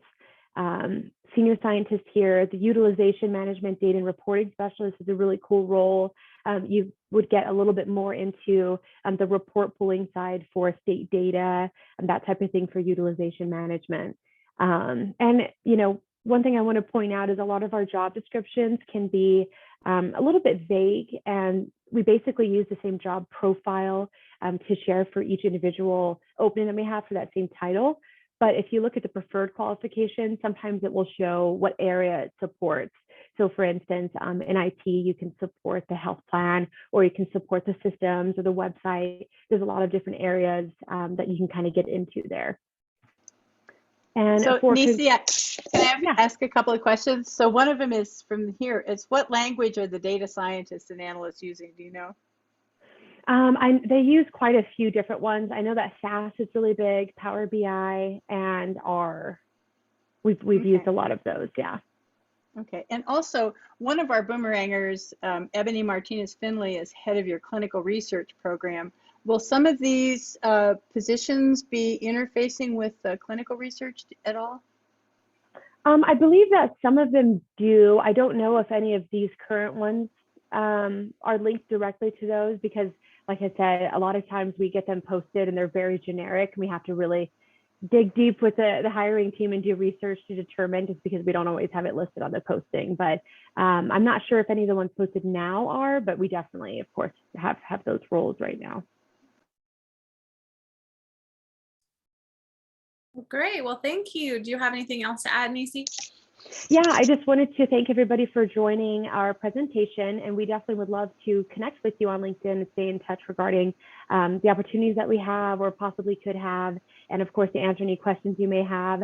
Like I said, if we're consistently growing, and so if you don't see an opportunity today that really intrigued you, we have a new one, that may be coming up soon. We update our website daily, and we also have a really great feature where you can sign up for job alerts. And I've included my LinkedIn as well as Millicent Montoya's LinkedIn. Like I said, unfortunately, she couldn't make it today, but she would love to connect with each and every one of you to tell you a little bit more about our opportunities. And thank you all for joining. Great. Well, thank you. Wonderful. There's so many opportunities with Presbyterian. I highly suggest going to their website and again, looking through all of them. There's a lot of different interfacing and room for growth. So you may start in one position, but be able to transition into other roles and other departments pretty quickly. So it's good to hear about that. So we're going to go ahead and move on. And then and also Nisi will be in a breakout session as well. So you'll be able to ask more questions. So we'll go ahead and move on to our next employer. Crossbow Launch Systems. So they are a rapid response manufacturer of rocket propulsion systems. Oh my gosh, that is a mouthful. They do a lot of space directed work. And Stacy's here representing them, and we would like to hear more about it. Stacy? Hello, everybody. It is my first virtual career fair, my first career fair ever, so please be gentle with me. We're going to put it out into the universe that nobody knocks on my front door because I have 4 dogs that you can hear. So hopefully I don't start sounding like Dr. Dolittle. As you can see, Crossbow is very friendly to remote work since I am sitting at home today waiting for contractors to come to my house. We have I'm very excited to introduce you to our company. Crossbow is a fairly new startup company. We're kind of past the startup phase. We have completed our Series A funding, so we're very solidly financially in the market and have contracts for about the next 10 years. We do work, we specialize in additive manufacturing of solid rocket motors, and we're bringing space to the table through some really cutting edge technology across testing and launching and our solid rocket motor manufacturing capabilities. We are rapidly expanding within New Mexico, looking to double the size of our workforce within the next year. We are currently we are headquartered in Albuquerque, New Mexico, and we work closely with LoadPath/Redwire, who you heard from earlier, on a lot of programming some of our components within our manufacturing system. So go Redwire, don't steal my hires. I need people too. We also have our lab and testing facilities up at EMRTC at New Mexico Tech that we work closely with. And we are identifying expansion sites within the state to be able to stand up a new site facility here, hopefully within the next, we break ground, hopefully within the next month or two. And Monica, I'm sorry, I probably could share. Is this my screen I'm sharing, or is that you doing that? I'm sharing it. So just let me know when you want me to go to the next slide. Go ahead and go. So obviously we do small rocket motors and eventually a full launch vehicle. We have a flight scheduled in April that will be successful, that we're very excited about. We have probably about 10 years worth of contracts through various government customers and a few commercial customers. And we're building out our engineering team. I am the current HR liaison. I am filling the role till we get our HR director on that comes on in January. So we're building out our executive team to bring the best support to our workforce that we can. The culture here is really exciting. You can go ahead and advance the next slide, please. This kind of just gives you some background information on the company. Our additive manufacturing technology is going to make rocket or solid propellant much more cost effective to manufacture, and also much more rapid deployment of solid rocket motors and the technology to be able to manufacture in a much more expedited fashion for the modern warfighter or for whatever application the end user would apply the motors for. It can also be used in the commercial sector for applications such as airbags, sled tracks, and whatnot. So we are focusing on diversifying our mission through suborbital, orbital, and in-space applications. I'm going to go next slide. Next thing, on to culture. I mean, Crossbow is really unique. I mean, our most important asset are our people. If we did not have our people, we would not have a business. So we really focus on bringing a very robust benefit plan to our staff. We do utilize a PEO right now so that we can offer an expansive choice of benefits to our staff. So we probably have, I'd probably say 20 to 25 medical plans available for our staff to choose from that go from high deductible plans, PPOs, and HMOs, 3 or 4 dental plans available, 2 or 3 vision plans, basic life insurance and accidental death and dismemberment. We also offer $10,000 worth of complimentary life coverage on all of our staff. And we have optional benefit plans offered, such as FSA, I am lisping so bad. The health savings account, instead of trying to use acronyms, as well as life insurance and supplemental insurance for your families. Then we have volunteer benefit programs such as prepaid legal, pet insurance, home insurance, renter's insurance, car insurance, and also AFLAC for temporary, long-term, and short-term disability plans. We offer paid federal holidays, including Juneteenth, as of last year or this year, as well as a floating holiday to be used by the end of every year. PTO as well as sick leave. So 120 hours of PTO a year plus 40 hours sick leave per year. So our benefit plans are pretty robust, and we are building on that as we increase our staff size. The current adventures we have available with our company, because we don't say openings, we say adventures, because we let you explore what interests you. So our specific positions and needs are focused on the scope that we need filled, such as a test engineer, or a chemical engineer, or material and process engineer. But once you dig deep and get involved in the programs and the projects that we have, if you have a particular scope of interest or a niche that you feel fits you, we are very proactive in helping you explore those possibilities and build out your skill set to be able to pursue that. Such as, I'm the business operations manager. So I am one of the few on staff that is not an engineer. So I have my lexicon of acronyms. So I know what everybody's talking about in meetings.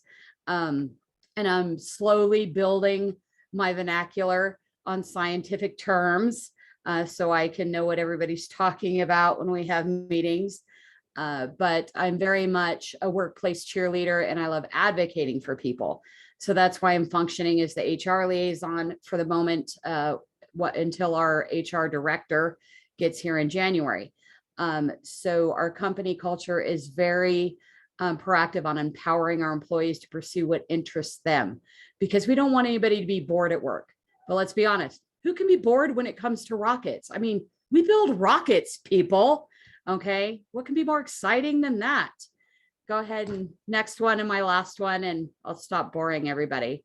So basically, in a nutshell, some of the other perks, you have the opportunity to participate in and multiple opportunities to advance and mature our technology, as well as your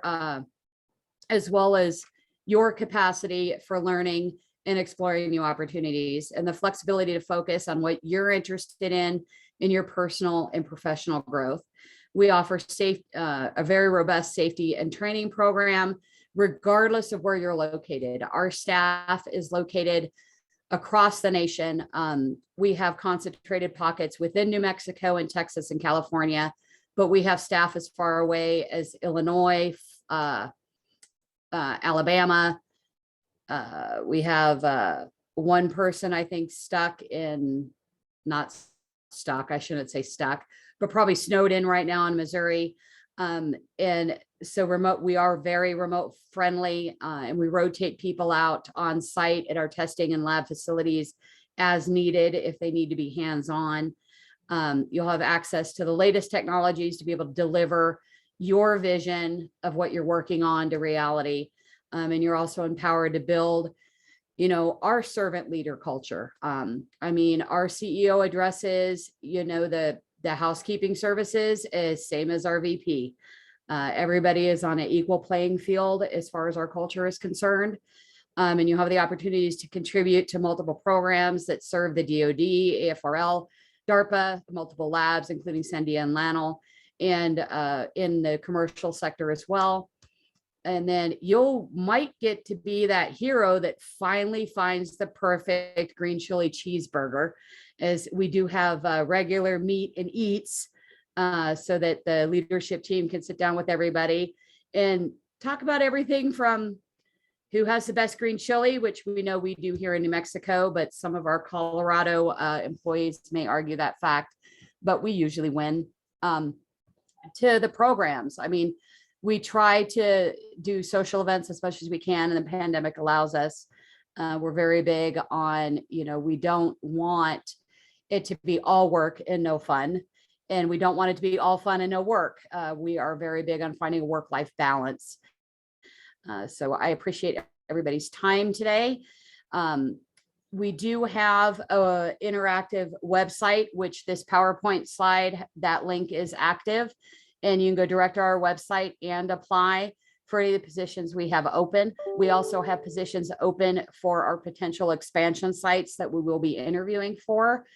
So definitely, if you're interested on getting in on the ground floor, it's a very exciting time to join Crossbow. And I look forward to talking to all of you. Thank you. Well, thank you, Stacy. Yeah, so I will put that link into the chat. So give me a moment to do that so that you can click onto that and it'll take you to the website. Yeah, we've been working with Crossbow, for a few years now. We've seen their expansion, a huge expansion in New Mexico. They've hired many STEM boomerangers that are still working there today and growing in their trajectory within the company. So yeah, we're big advocates here for Crossbow. And they also have they're open-minded to hiring early stage professionals and then doing on-the-job training. That's something to consider if you've just recently graduated and you don't feel like you have a lot of experience. They are open to doing a lot of that training within the right position. So Stacy, thank you for sharing. And gosh, I want to go eat some green chili cheeseburgers. And we love interns as well. We have a lot of part-time. We're open to part-time opportunities as well. If you're in your senior year and looking to branch out to see if it's something that's interests you, by all means, contact us through our LinkedIn or our website. And we'd love to talk to you. When we go to the breakout rooms, my Chief Technology Officer, Max Voshoff, will be in the breakout room with me so that you can ask some more in-depth technical questions about our open positions. Because like I said, I'm not an engineer, I'm the workplace cheerleader. So he'll have a little bit more, he'll be able to expand on some of our positions a little bit better. Well, one thing I wanted to say is that the people here who are looking at positions may realize now that we're working with little tiny startups and big companies. And what we've seen over the years that we've done STEM Boomerang is that the startups that we find that we really like seem to be always the ones that end up growing very successfully, get their first, second rounds of funding and do well. You know, there are so many different kinds of experiences to be able to have just within the companies that you're seeing today. And Crossbow's really been a great one for a bunch of boomerangers that, you know, found it to be the perfect spot. Oh, yes, we love, I so appreciate our boomerangers. And I love STEM Boomerangs Fairy Dust. Keep it coming. Thank you, Stacey. That's wonderful. Well, we're going to move on, but breakout rooms, you can ask more questions. So next we are going to move on to Sandia National Lab. So not much of an introduction there. A wonderful national lab to work for. Many in New Mexico do, and they hire highly technical staff. And there's a lot of really great opportunities within the government organization. So without much ado, Nicole, would you like to present more on Sandia? Hi, everyone. How's it going today? Glad to be here with you. So my name is Nicole Strew. I'm a recruiting specialist for Sandia. I've been with Sandia for, gosh, almost 4 or 5 years now. Like, what year is it? It's all blurring together after the last couple. So I do specifically recruiting for 7 different campuses, as well as a couple of specific outreaches through like our Asian Leadership and Outreach Committee and some of the local New Mexico stuff as well. So that is my role. And so I'm not technical, but I know enough about the technical stuff to be dangerous and direct you in the right ways, because I know a little bit about everything. So I'm going to share, I'm just going to share one thing really quick. I'm not actually going to share a full presentation by any means. I'm just going to talk a little bit. So let me pull this up, but I do want to offer you the chance to be part of our talent database. So this here is a QR code that allows you to be part of that talent database. And of course, I'll be able to give this to you in the breakout rooms as well. But just so you have that, I also have a link that I'll put in the chat at the end of this once I can kind of get back to that. But you can scan this on your phone, do it right from your phone, super, super easy. So, you know, I know a lot of people from Mexico are familiar with Sandia. We are located here in Albuquerque. We have a secondary location in Livermore, California. And, you know, we are a federally funded research and development center. And so the work that we do is all national security based.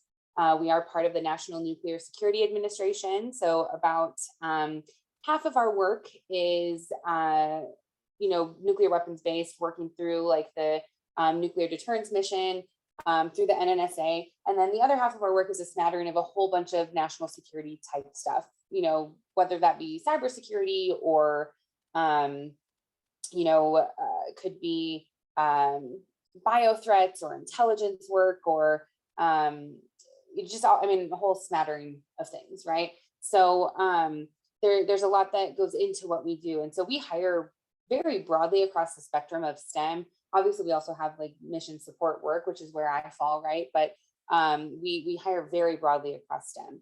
And our titles are relatively fluid. So if you're coming from like a, you know, aerospace engineering degree, for example, you could become like a mechanical engineer at Sandia. So there are certain things, you know, when you look at our technical staff breakout, which is in here, I'm going to show you that really quickly here.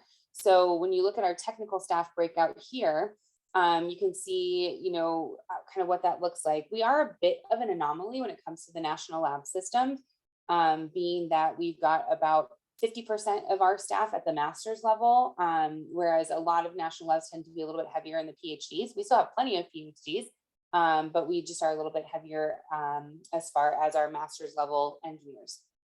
So like I was saying over here, so these titles are the titles that you come into Sandia as. And so this is not necessarily that, you know, they came from an electrical engineering degree or what have you. It could be various degrees, but they come into this job title, job family at Sandia. And so, you know, I know some electrical engineers who are actually part of this little like other engineering cohort here because they might, they're in like a systems engineering role. Or I know a mechanical who's like a human factors engineer. So it depends quite greatly and it's very fluid. So with that being said, with the work that we do, you know, we have a lot of really interesting projects that come in every year. We're funded fully. through mostly DOE funds, and then some, DOD and other, non-DOE work as well. But the work that we're doing is really meaningful, very challenging, very interesting, things that nobody else is doing in the country and in the world in some cases as well. So the facilities are really amazing. If you have never checked out our tour site, our virtual tour site, I would absolutely recommend it. It's a really, really cool virtual tours of some of our facilities, like the Z Machine, or I think the Ion Beam Lab is on there. The Mesa Fab Lab is on there. So lots of really cool stuff you can see with that. Obviously the work that we're doing lends itself very well to, getting a lot of recognition, R&D 100 awards, doing interesting research that may be specific to you. We have a whole, big program called LDRD, which is Lab Directed Research and Development, where you can pursue research that you think would be impactful to national security, but it isn't necessarily part of an existing project. So a lot of really interesting ways for you to really kind of forge your own path within Sandia. And that's part of what I think is so exciting about working at Sandia, is you really can be a very true stakeholder in your own career and how that evolves. And so, you may come in doing one thing, and then through your work, you're kind of naturally getting curious about other areas and other projects, and you are able to kind of dabble in that, learn more into that, maybe lean heavier into it at some point. But you really, really have a huge say in the way that your career progresses, honestly. And so if you want to come in and be an expert in one thing, you can do that. If you want to come in and have 5 different, very distinct types of jobs in your time with us, you can also do that. It's very fluid. It's very fluid, a lot of mobility. We do have, some really great just employee centered work that we do as well, as far as like our ERGs and things like that. So we have a very strong culture of kind of the networking and wanting to make sure that our members of the workforce have a say in how we're doing work and the way that things are happening. So all these different groups that you see here, and there are others, they all have like a chair, and those chairs meet as the ERG council, and that council meets with lab leadership very regularly. They have a lot of stake in the game with like the workforce experience and things like that. So for example, when the pandemic started and all of us who have children are freaking out, like, how do we do this? Right. I'm here working from my dining room with my twin 4-year-olds, and like, what now? And so with that timing, the Sandia Parents Group took on a hugely active role with what we were doing, how we were figuring out how to support working parents, how we were, really ensuring that people were able to have the flexibility that they needed to care for their families first. So it's just really amazing to see how much, influence the members of the workforce have through some of these outreach and networking groups that we support so well at labs. So in general, we have some really great different breakdowns of types of work we do. Obviously, we have internships. We hire a ton of interns. We bring in between like 500 and 800 every summer, and we have several hundred more that are also year round. So we usually peak somewhere in like the 12 to 1500 interns range each year, which is pretty bananas. But that's a great program, very well supported. And then of course we have in postdocs, we hire a lot of postdocs. Last year was actually a banner postdoc hiring year for us. We hired like 150, and that's more than we've hired in many recent years. And those are in all sorts of different areas. So a lot of availability with different kinds of, R&D happening there. And then we do offer fellowships every fall. So there are several, I think, we have 5 right now that we usually do.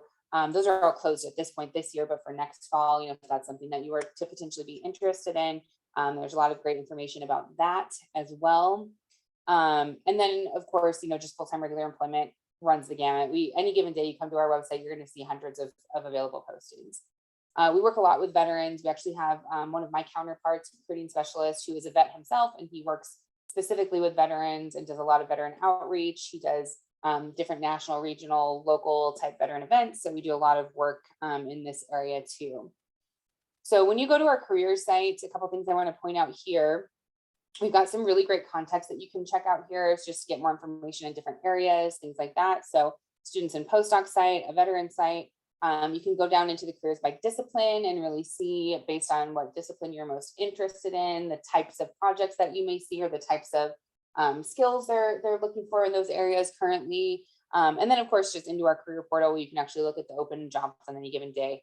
I definitely recommend setting up a saved job search. And so if you do that, once you're in the system and kind of playing with the keywords, if you click to save the search, that'll show up on the next page, like when you get into the system itself.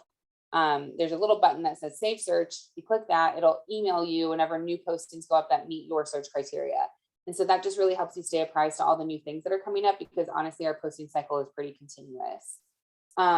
We absolutely, whoops, excuse me, sorry. We absolutely recommend that, reaching out if there's someone that you have met, like through this type of event. If you want to reach out to me, you're welcome to do that.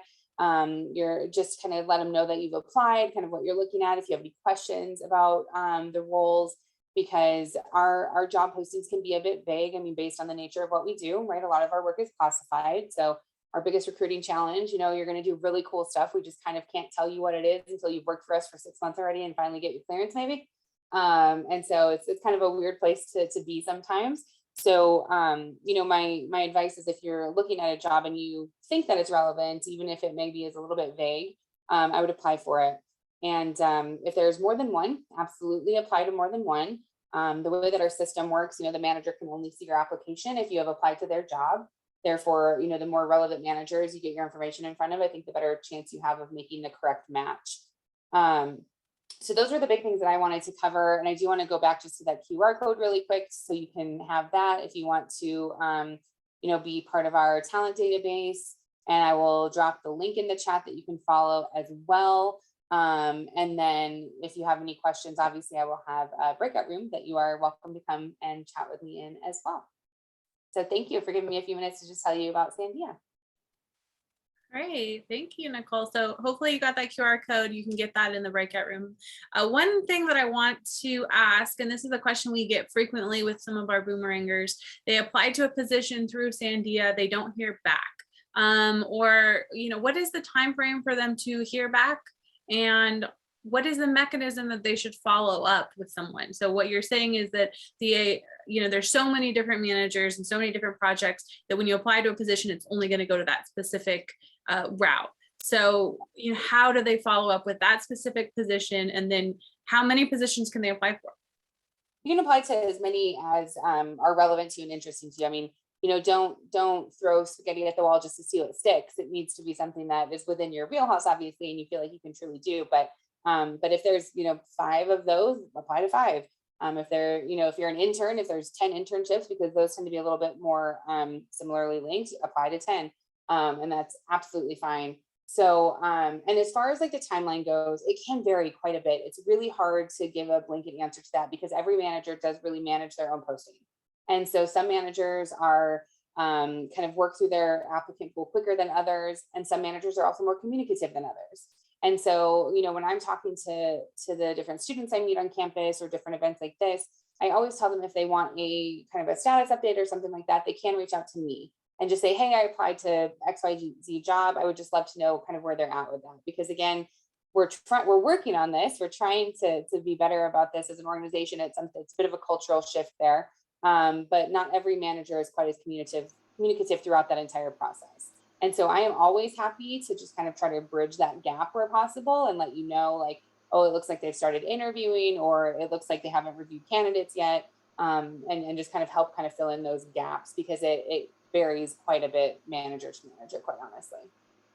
Well, and I'd also say, having seen applications of people who want to work at Sandia or at Lanel or AFRL even, if you don't put your skills right up there in front, the managers are really busy. They've got lots going on. They're trying to write these LDRDs, which are 1 year to even a grand challenge. It only lasts 3 years. They're really big efforts and very creative, that you need to get your resume cleaned up. So I would go to the boomerangnm.com and look for the file that we have about how to get your resume set up. And if you saw the article in the Journal on Monday, one of the guys that got hired at Lanel, he absolutely said that was important. So make it easy for your hiring manager. 100%. We get lots of applicants for some of the different positions, depending on the skill set, obviously, but it's a lot to go through, a lot to, look at all the different things, because we review every resume by a human. Like, we don't have software that does it. We do not have an ATS that we filter through. The only thing that might filter you out is if you have to get a clearance and you're not a US citizen. That is one of the only automatic filters we have. And so everything else is done by human eyes. So a clean resume absolutely helps. So yes, you're one of 5 authors on a paper. Nicole has no idea what you did in that paper. So make it easy for Nicole too, Good. That's good to hear that every single application that goes through you view, because a lot of companies, especially larger companies, use these filtering mechanisms. And so your application never gets viewed because of something that's either in your resume or not in your resume, more than likely not in your resume. So good to hear. And if you are interested in talking more with Nicole, she'll be in the breakout room too. So you can ask more questions there. And also her email's in the chat. So like she said, if you applied for a position through Sandy and you haven't heard anything, email her and ask her what the status is of that application. And then she will get back to you on that. So thank you, Nicole, for doing that. And we will go ahead and move on. So next we're going to talk with Build with Robots. So this is one of our favorite small startups. Of course, we love all the startups in New Mexico, but we have a special place in our hearts for Build with Robots. I love every single person that works there, especially the management. They're wonderful people, wonderful work culture, and they do such cool things. They built a robot that sanitizes the Sunport and many other places, but of course, here in New Mexico, we are excited to see that they are at our airport. So with that, I'm gonna send it over to Sarah, and she's with Build with Robots, and she'll tell you more about their cool company. Hello, everyone. Monica, thank you. That was such a kind and generous intro, and it is completely reciprocal. We love STEM Boomerang, and you and Maggie have been helping us for as long as we've been here, and it's just really meaningful to have your support. As Monica said, my name is Sarah Magaletta, and I'm the head of people operations here at Build with Robots, and I'm here with my colleague Tyann Hawthorne today. As you may or may not know, Build with Robots has actually been around for about 5 years, but we've really hit our stride in the last year and a half. And as Monica stated, we did our first product, Breezy One, is a disinfectant robot, and the Albuquerque Sunport was our first client or our first customer, and that was the first place that we were disinfecting, assisting the janitorial staff. I'm sure if any of you all have been to the Sunport in the past year or 9 months, you'll see Breezy. There's a model there, and we love Breezy. And Breezy has now since expanded. They're also cleaning St. Mary's School in downtown Albuquerque, also UNM. They recently started cleaning the pit. They're in Houston airports and also in a couple of schools in Texas and Arkansas. So we're growing rapidly. And to that end, we are now at 22 employees, and we have moved into our office in downtown Albuquerque, right next to Via Miriam Coffee. It's an old warehouse. It's a really cool space. We're in a small meeting room, so I can't really show you it, but it's truly state of the art. It feels like you're not necessarily in Albuquerque. It's a really cool space. Lots of high ceilings and windows. And anyway, so our current offerings in job positions. Actually, let me see. Should I share my screen, Monica? Yes, go ahead Okay. and share your screen. Okay. So let's see, I think this should work. Yay, okay. So we are currently accepting applications for a CAD designer to help our mechanical engineering team on some new products, robotics engineer, electrical engineer, senior software engineer, field service technician, robotics intern, and sales associate. And these are positions that we think that we will be hiring at the beginning in Q1 of next year. This being said, we are still a sort of growing dynamic startup, which means that our priorities change often with the growing needs of the company. So I say this to encourage everyone to apply if these positions look like there's something you're interested in, but also if perhaps you have skills that don't fit exactly into these roles. We really believe in, and Tyann will speak to this more, but we believe in, hiring for sort of the person and the personality for our culture. Of course, technical skills as well, but we really, we want to, get to know you and feel if you'll fit, and then you can always learn the other stuff. But, and to that end also, we do offer dental insurance, health insurance, simple IRA we started this year, which was exciting. And we have a very flexible PTO. Basically, we sort of believe we're all grown-ups and we'll do our jobs to the best of our ability. And if we want to take off work when we need to be with family or a break or what have you, then, everyone can. That being said, I think I will pivot to Tyann, Tyann started with us as an intern from UNM, and she graduates like in 2 weeks, and then she's going to stay with us full time in marketing and other things, because as you may or may not know, with a growing startup, you may have a distinct job description, but you may often be asked to do things outside of it, and which can be really fun and dynamic.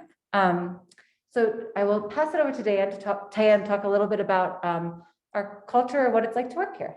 Yeah, so like Sarah said, I am still at UNM and graduating pretty soon.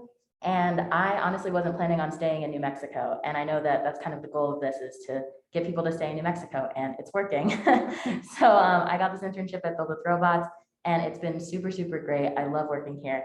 And as a result, I'm going to be living in New Mexico for the foreseeable future. And so working at Build with Robots is super cool. Obviously there's robots here, so we get to see them roll past our desks, and we do demos in the office, and it's super cool to see. And then something else that's really cool is that anyone can work here. Most of the positions that are open right now are engineering, but I'm not an engineer. I'm actually in the marketing team.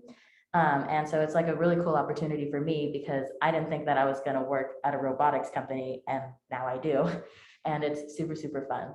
And there's like a really fun environment here. We all like talk to each other. There's no like cliques or anything, like I hang out with the engineers sometimes. And I really like that we have like an egalitarian culture. So I'm not scared to talk to the CEO. Like, he's just a couple desks away, and he's super nice. And it's really, really great to work here. And like Sarah said, this is a growing company. We're a startup, but I'm really excited to see the growth. Because you could go into a job where things are really set in stone already, but it's really fun to see where we might go. Because when I started, we were in the Sunport and in one school here at St. Mary's Catholic School, and then now we have robots in the Houston airports, which is a pretty big deal because those are really big airports. But it's really fun to see the growth, and I know that there's pros and cons of being at a startup company, but in my eyes, I really just see the benefits of it. So it's been really great. Thanks, Tyann. Yeah. Yeah. And we're smiling under our masks, just so you know. We're very happy. But yeah, I think that Tyann spoke really well about what it's like to work here. And something just on that point of growth, we do, as previously stated, really believe in like each person that we hire. And so, we want everyone to be happy. And I say this because if you come here and you find yourself in a role that perhaps wasn't, exactly right for you, or you want to grow in a different direction, or we are 100% always behind trying to facilitate that. And we usually have been able to do so, which is wonderful. And if we can at the moment, we will work with you. We just really care about everyone that we work with. And, one of our missions is to sort of, make the world a better place, which is a lot, but it can be done. And I think even simply I think that is shared across the board in our group, and you can feel it when you come to the office, because, it's work, but it should be fun too, because we do it for so many hours. Oh, which by the way, we are back in the office now, but we are flexible in terms of remote work. I heard a lot of others talk about that. So we have a couple of people that actually work from Texas and Massachusetts. So that's very flexible as well. And I think that's all. If you have any further questions at all, my email is up on the screen here, hr@buildwithrobots.com. And I am the first gate. I receive all the applications and any correspondence. So really feel free to reach out. We would love to hear from you and are always looking for great talent, happy people. Great. Well, thank you guys. Yes, I will second that. Sarah is wonderful. And so is the CEO, Chris. Wonderful people to work with, both on our end, but also everyone that works there really enjoys it. And so I'd like to see that. And also they had a position up, there was an intern position. They don't always have intern positions open, but this one is, so that's really cool. So keep in mind for anyone out there with the robotics, either background or interest, be sure to apply for that position. So great. Okay, so and then there'll be more questions you can ask in the breakout session as well. But feel free to reach out to Sarah at HR@Robots. All right, so we're going to move on to the next employer, and this is actually our last employer that we are going to be showcasing. Let me go ahead and remove the spotlight there. Yep, a lot of moving parts with this Zoom. So next we're going to be presenting, our next company is Tricor Reference Lab. So another very large company here in New Mexico that many of you are familiar with. And they've got lots of really great positions within it and room for growth. So we're excited that Rocky Cruz is here today to present on it. Rocky? Thank you very much, Monica, and good afternoon, everyone. I'd like to thank you and also Maggie for having Tricor here today. I actually have some information both on Tricor and then also the Rhodes Group. So many of you may not know who the Rhodes Group is. So I would like to introduce both Tricor and the Rhodes Group to you today. I know that I only have 10 minutes to speak and not an hour like I wanted. And so I'm gonna basically just provide you with information on how you can connect with myself and then also with my colleague, Melanie Welty. She's also a corporate recruiter so that you can connect with us and learn more about our organizations later. I will provide you also with some information on our career opportunities, just like Monica said, and then also some information on how you can apply. So I'll go ahead and share my screen. And give me a moment to pull up my PowerPoint. And tell me when you can see that. It's up, I see it. Excellent, perfect. So again, Tricor and the Rhodes Group, we work together. The Rhodes Group is basically the organization, the company that supports Tricor. Many of us know Tricor as the place where your provider will send you to get your blood drawn, and then you sit and wait for the results from your provider. Many of us don't realize that there are superheroes in the background that are actually the Rhodes Group is actually the company that provides Tricor with the support for information technology, data analytics, revenue operation, diagnostic optimization, for example. And it helps providers with regards to how they're billed, particularly when it comes to Medicare and Medicaid. So at the end of the day, what both organizations are doing is we are improving the health of our communities. So let's start with Tricor, and let's talk about who Tricor is. And so basically we are the organization that results the tests that I mentioned. We perform over about 12 million tests each year. About 98% of them are performed at our headquarters here in Albuquerque, and about 3,000 of them are highly specialized tests. We employ more than 1,400 workers statewide, which makes us Mexico's largest medical laboratory. And we have more than 70 draw sites throughout the state of Mexico.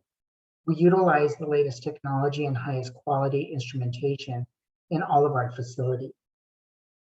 So that's Tricor in a nutshell.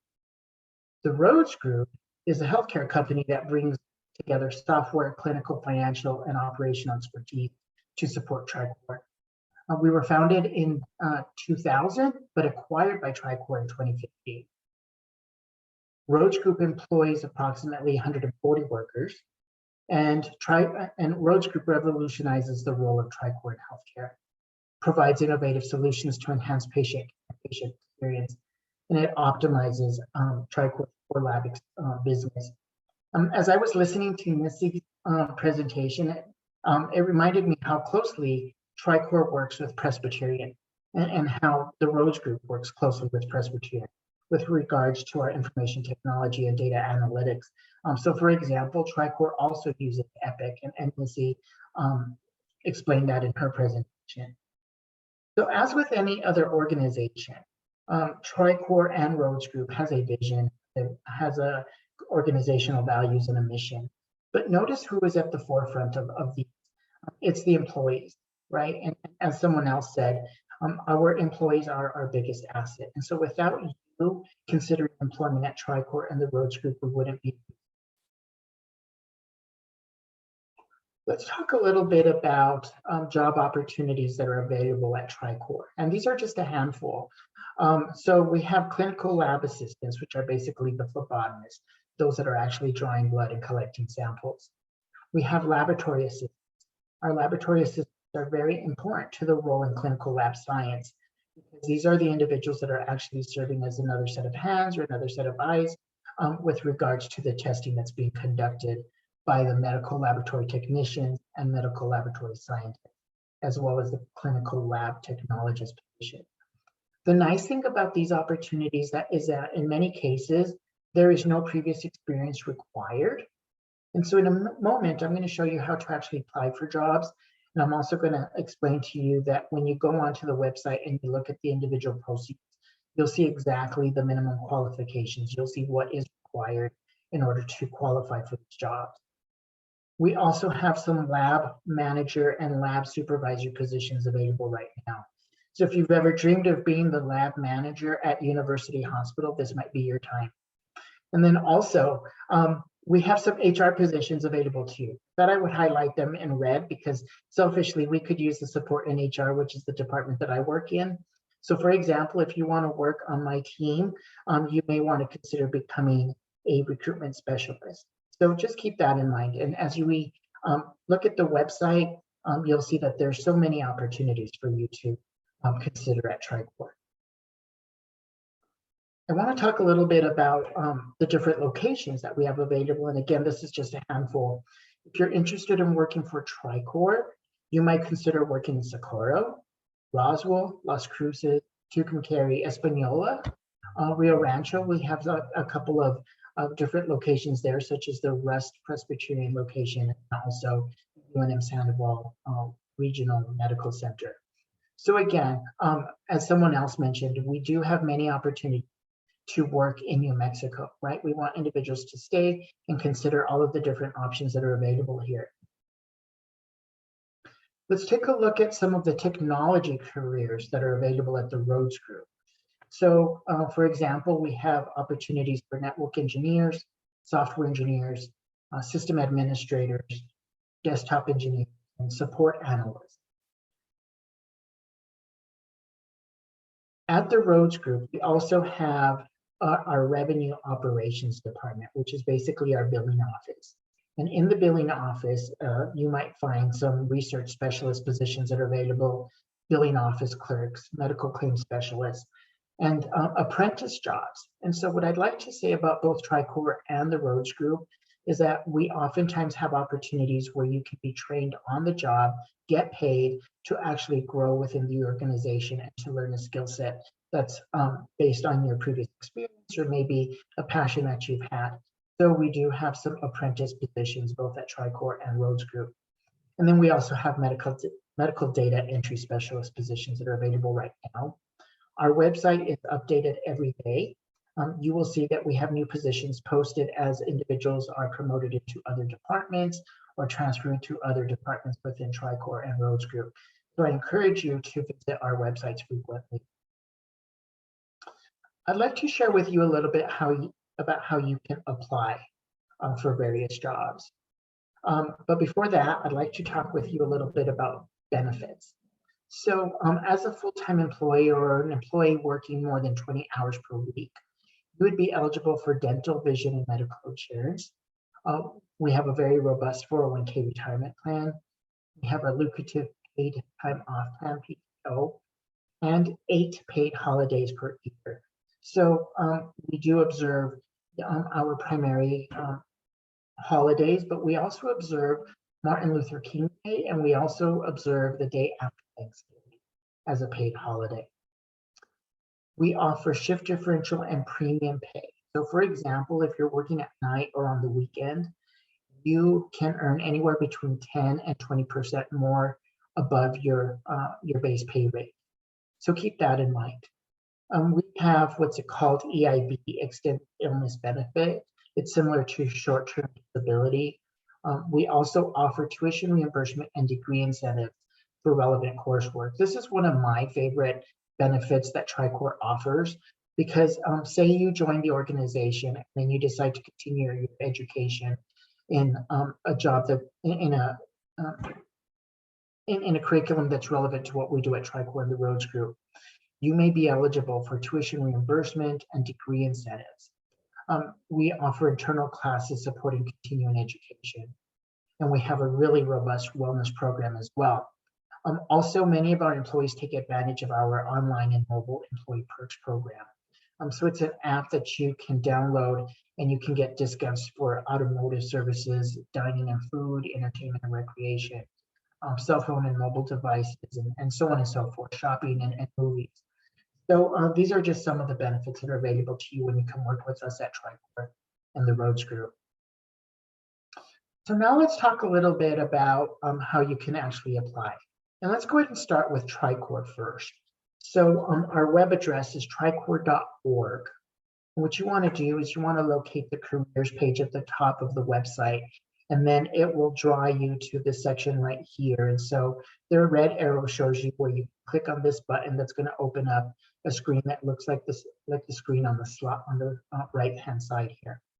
And so here, as you can see, you can search for positions based on job title by entering a search by keyword, or if you know the job ID because maybe you've seen them on some of our publications, or maybe you've seen them on our Instagram site, maybe you can enter the job ID there, or you can just kind of sort through them using these filters right here.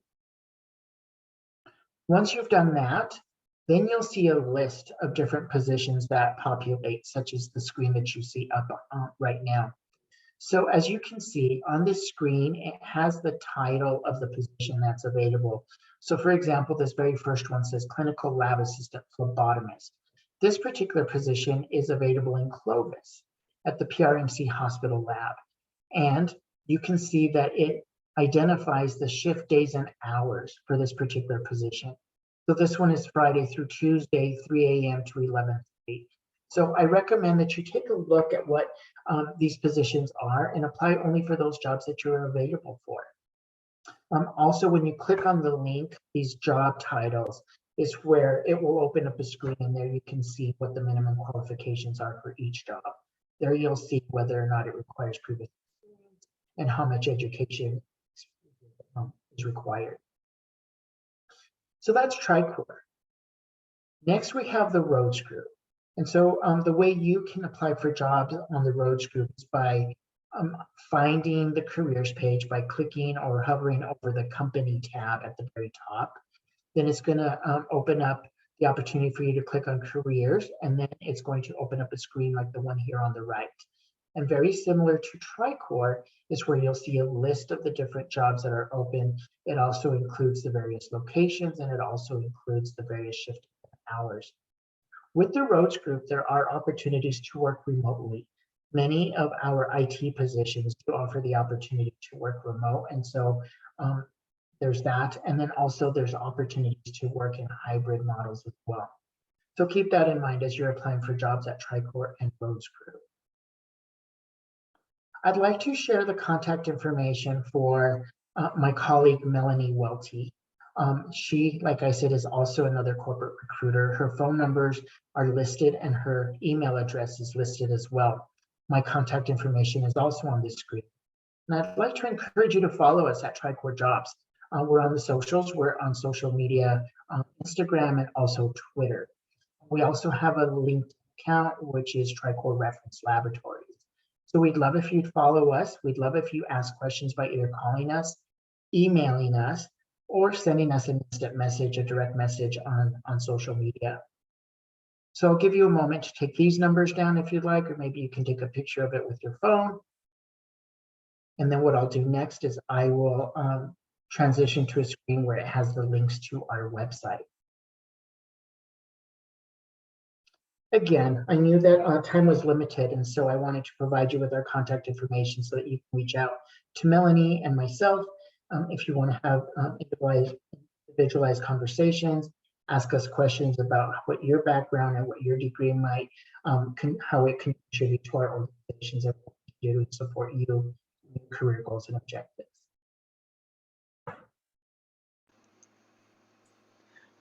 Rocky, as I recall, when we used to talk about applications, that you have a computer system that overlooks applications prior to getting to you, and so people had to remember to actually use the exact words that you had in your job description, so that, you know, some exact word and then your experience, some exact word and your experience, so that it would get to you. Is that still the case? So not necessarily. I think that if you enter various words into the keyword search, then it'll get you to the job posting. So I think that that has been alleviated somewhat, Maggie. I think that you can also, and again, I highly encourage for you to get in touch with either Melanie or myself so that we can better help guide you. I like to call us partners or resources. And so we'd like to have conversations with you to better recognize and understand what it is that you're looking for, and then we can help guide you towards those postings. But better yet, after we get to know you a little better and we've taken a look at your resume, then Melanie and I are both open to actually promoting you with different leadership in different departments.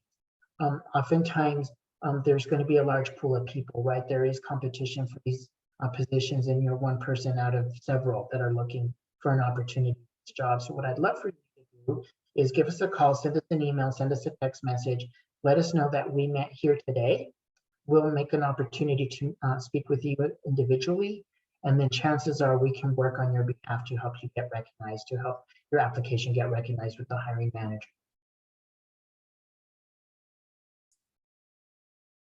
Thank you. Thank you. And I just want to say that TriCore is recognized as one of the best reference labs in the country. And Carissa Cuthbert is the head of research. Is it? And highly, she had lots of awards and very recognized. So TriCore is really top to bottom quality control, solid place to think about working. You know, you're right about that, Maggie, and thank you for bringing that out. And what most people don't recognize is that what we do in the lab is oftentimes overlooked, like I mentioned earlier. And so if ever you want to Google into your phone and ask your Google search, what is the hidden profession? It's going to say medical laboratory technology, and that's exactly what we do at TriCore. Great. Well, we're going to go to the breakout session soon. So you'll be able to ask Rocky more questions during that and get a better idea of what positions to apply for, either through TriCore or through the Rhodes Group, if you qualify. And Maggie's right, it's one of the best reference labs in the nation, and they're constantly building up their assay development and new testing technologies. So definitely something worth looking into if that's something you're interested in. So we're running a little behind per the agenda, but what I wanted to do was just do some closing remarks now, and then we can go into the breakout rooms so that after you're finished asking your questions, you can kind of just leave the event and you don't have to kind of come back and wait. So we just wanted to thank everyone for being a part of the event and registering and of course being here. We want to thank all of the employers for presenting on their positions and talking about their company and their culture. It's really important for us to get a better idea and a face behind the name of the company. It's always great. And especially want to thank our sponsor, OpenEye Scientific, an excellent company, both in the community and the support they provide, but also a company to work for and grow with. So definitely look into them if you are looking for a career in the chem informatics. And Maggie, would you like to add anything?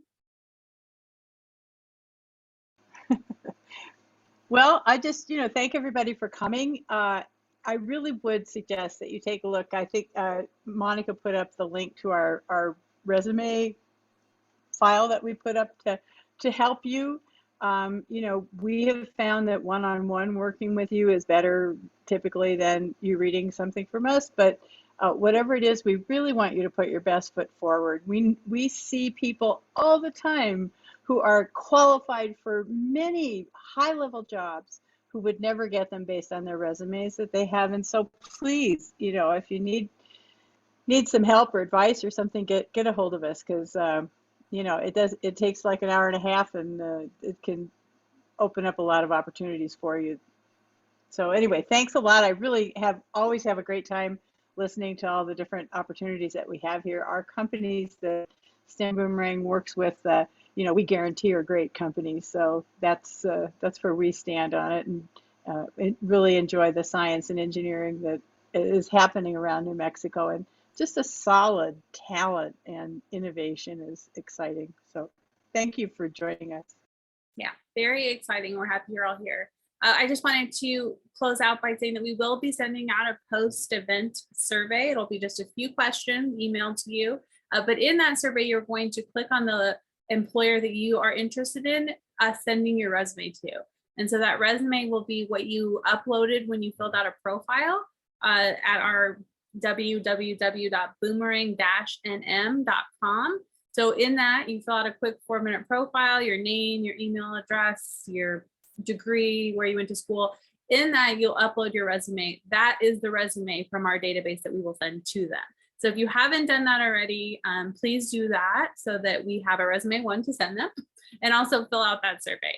And that is the quickest way for us to be able to connect you with the employer. So a lot of times the issue and the challenge in finding a job is connecting with the right people. So we help you to do that. Boomerang New Mexico, that's our #1 goal, is to get you a job and get you in the right job. And so make sure you fill out that profile, and then we can help you from there. But we also send out, go ahead. Oh, I was just going to say, there's a lot of different ways you can apply for jobs. And some companies really do like LinkedIn because they use their interview process and all that stuff. But, STEM Boomerang, what we do, we look at what your qualifications are, and we figure out a job that fits, and we give them only 5 to 10 resumes, so the hiring managers don't get exhausted, and oftentimes they'll hire multiple people out of the small group that we send them. So give it a thought to go that route. Yes, definitely. And we, like Maggie said, we offer one-on-one resume building sessions, and so we would set up a Zoom meeting with you, and we would go through your resume just with Maggie, myself, and you. And we can then help to pull out your skills and really get it into a place where hopefully you'll get a good job. And so, we help, we help job seekers to find jobs right away. So there's some people we've worked with that have been looking for jobs for years.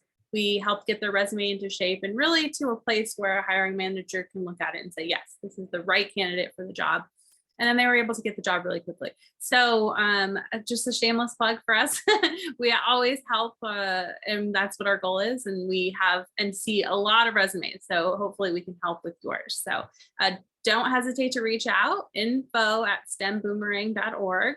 It's in the chat and on our website. So, or you can just Google search STEM Boomerang. You'll be able to find us. So thank you again. And we're gonna shoot it out to the breakout room. So how this is organized, just very similar to session 1. If you weren't on session 1's breakout, I will have all of the companies in an individual room.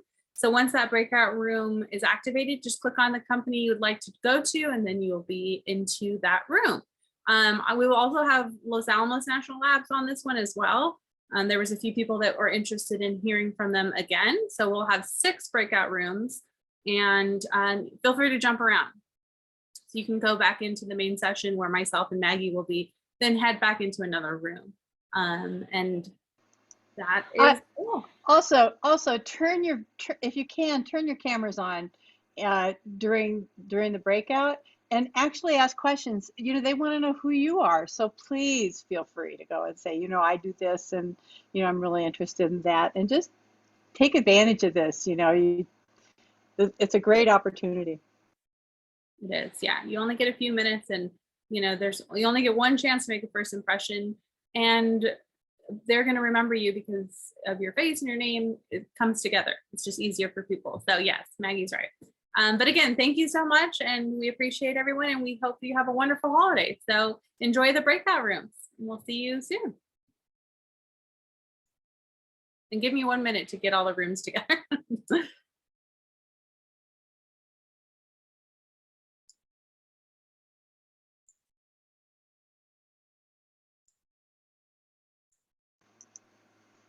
anybody has any questions right now or comments or anything you want to say, we've got 1.5 minutes while Monica gets the breakout rooms together. Thank you. Well, you're welcome. You're welcome. This is really fun for us. You know, I'm retired after 33 years or so at UNM and helped a whole bunch of students go off and get advanced degrees. And when I saw they wanted to come home, I thought maybe other people wanted to come home. Then I found out people who wanted to stay here. And if you're going to stay here and you've gone to school here, you know, do some traveling, really get out and see the world on your vacations. Don't just, you know, there's a lot to see in New Mexico, but it's really nice to build networks all over the world and bring them home for us. So, right, Sarah? I saw you nodding.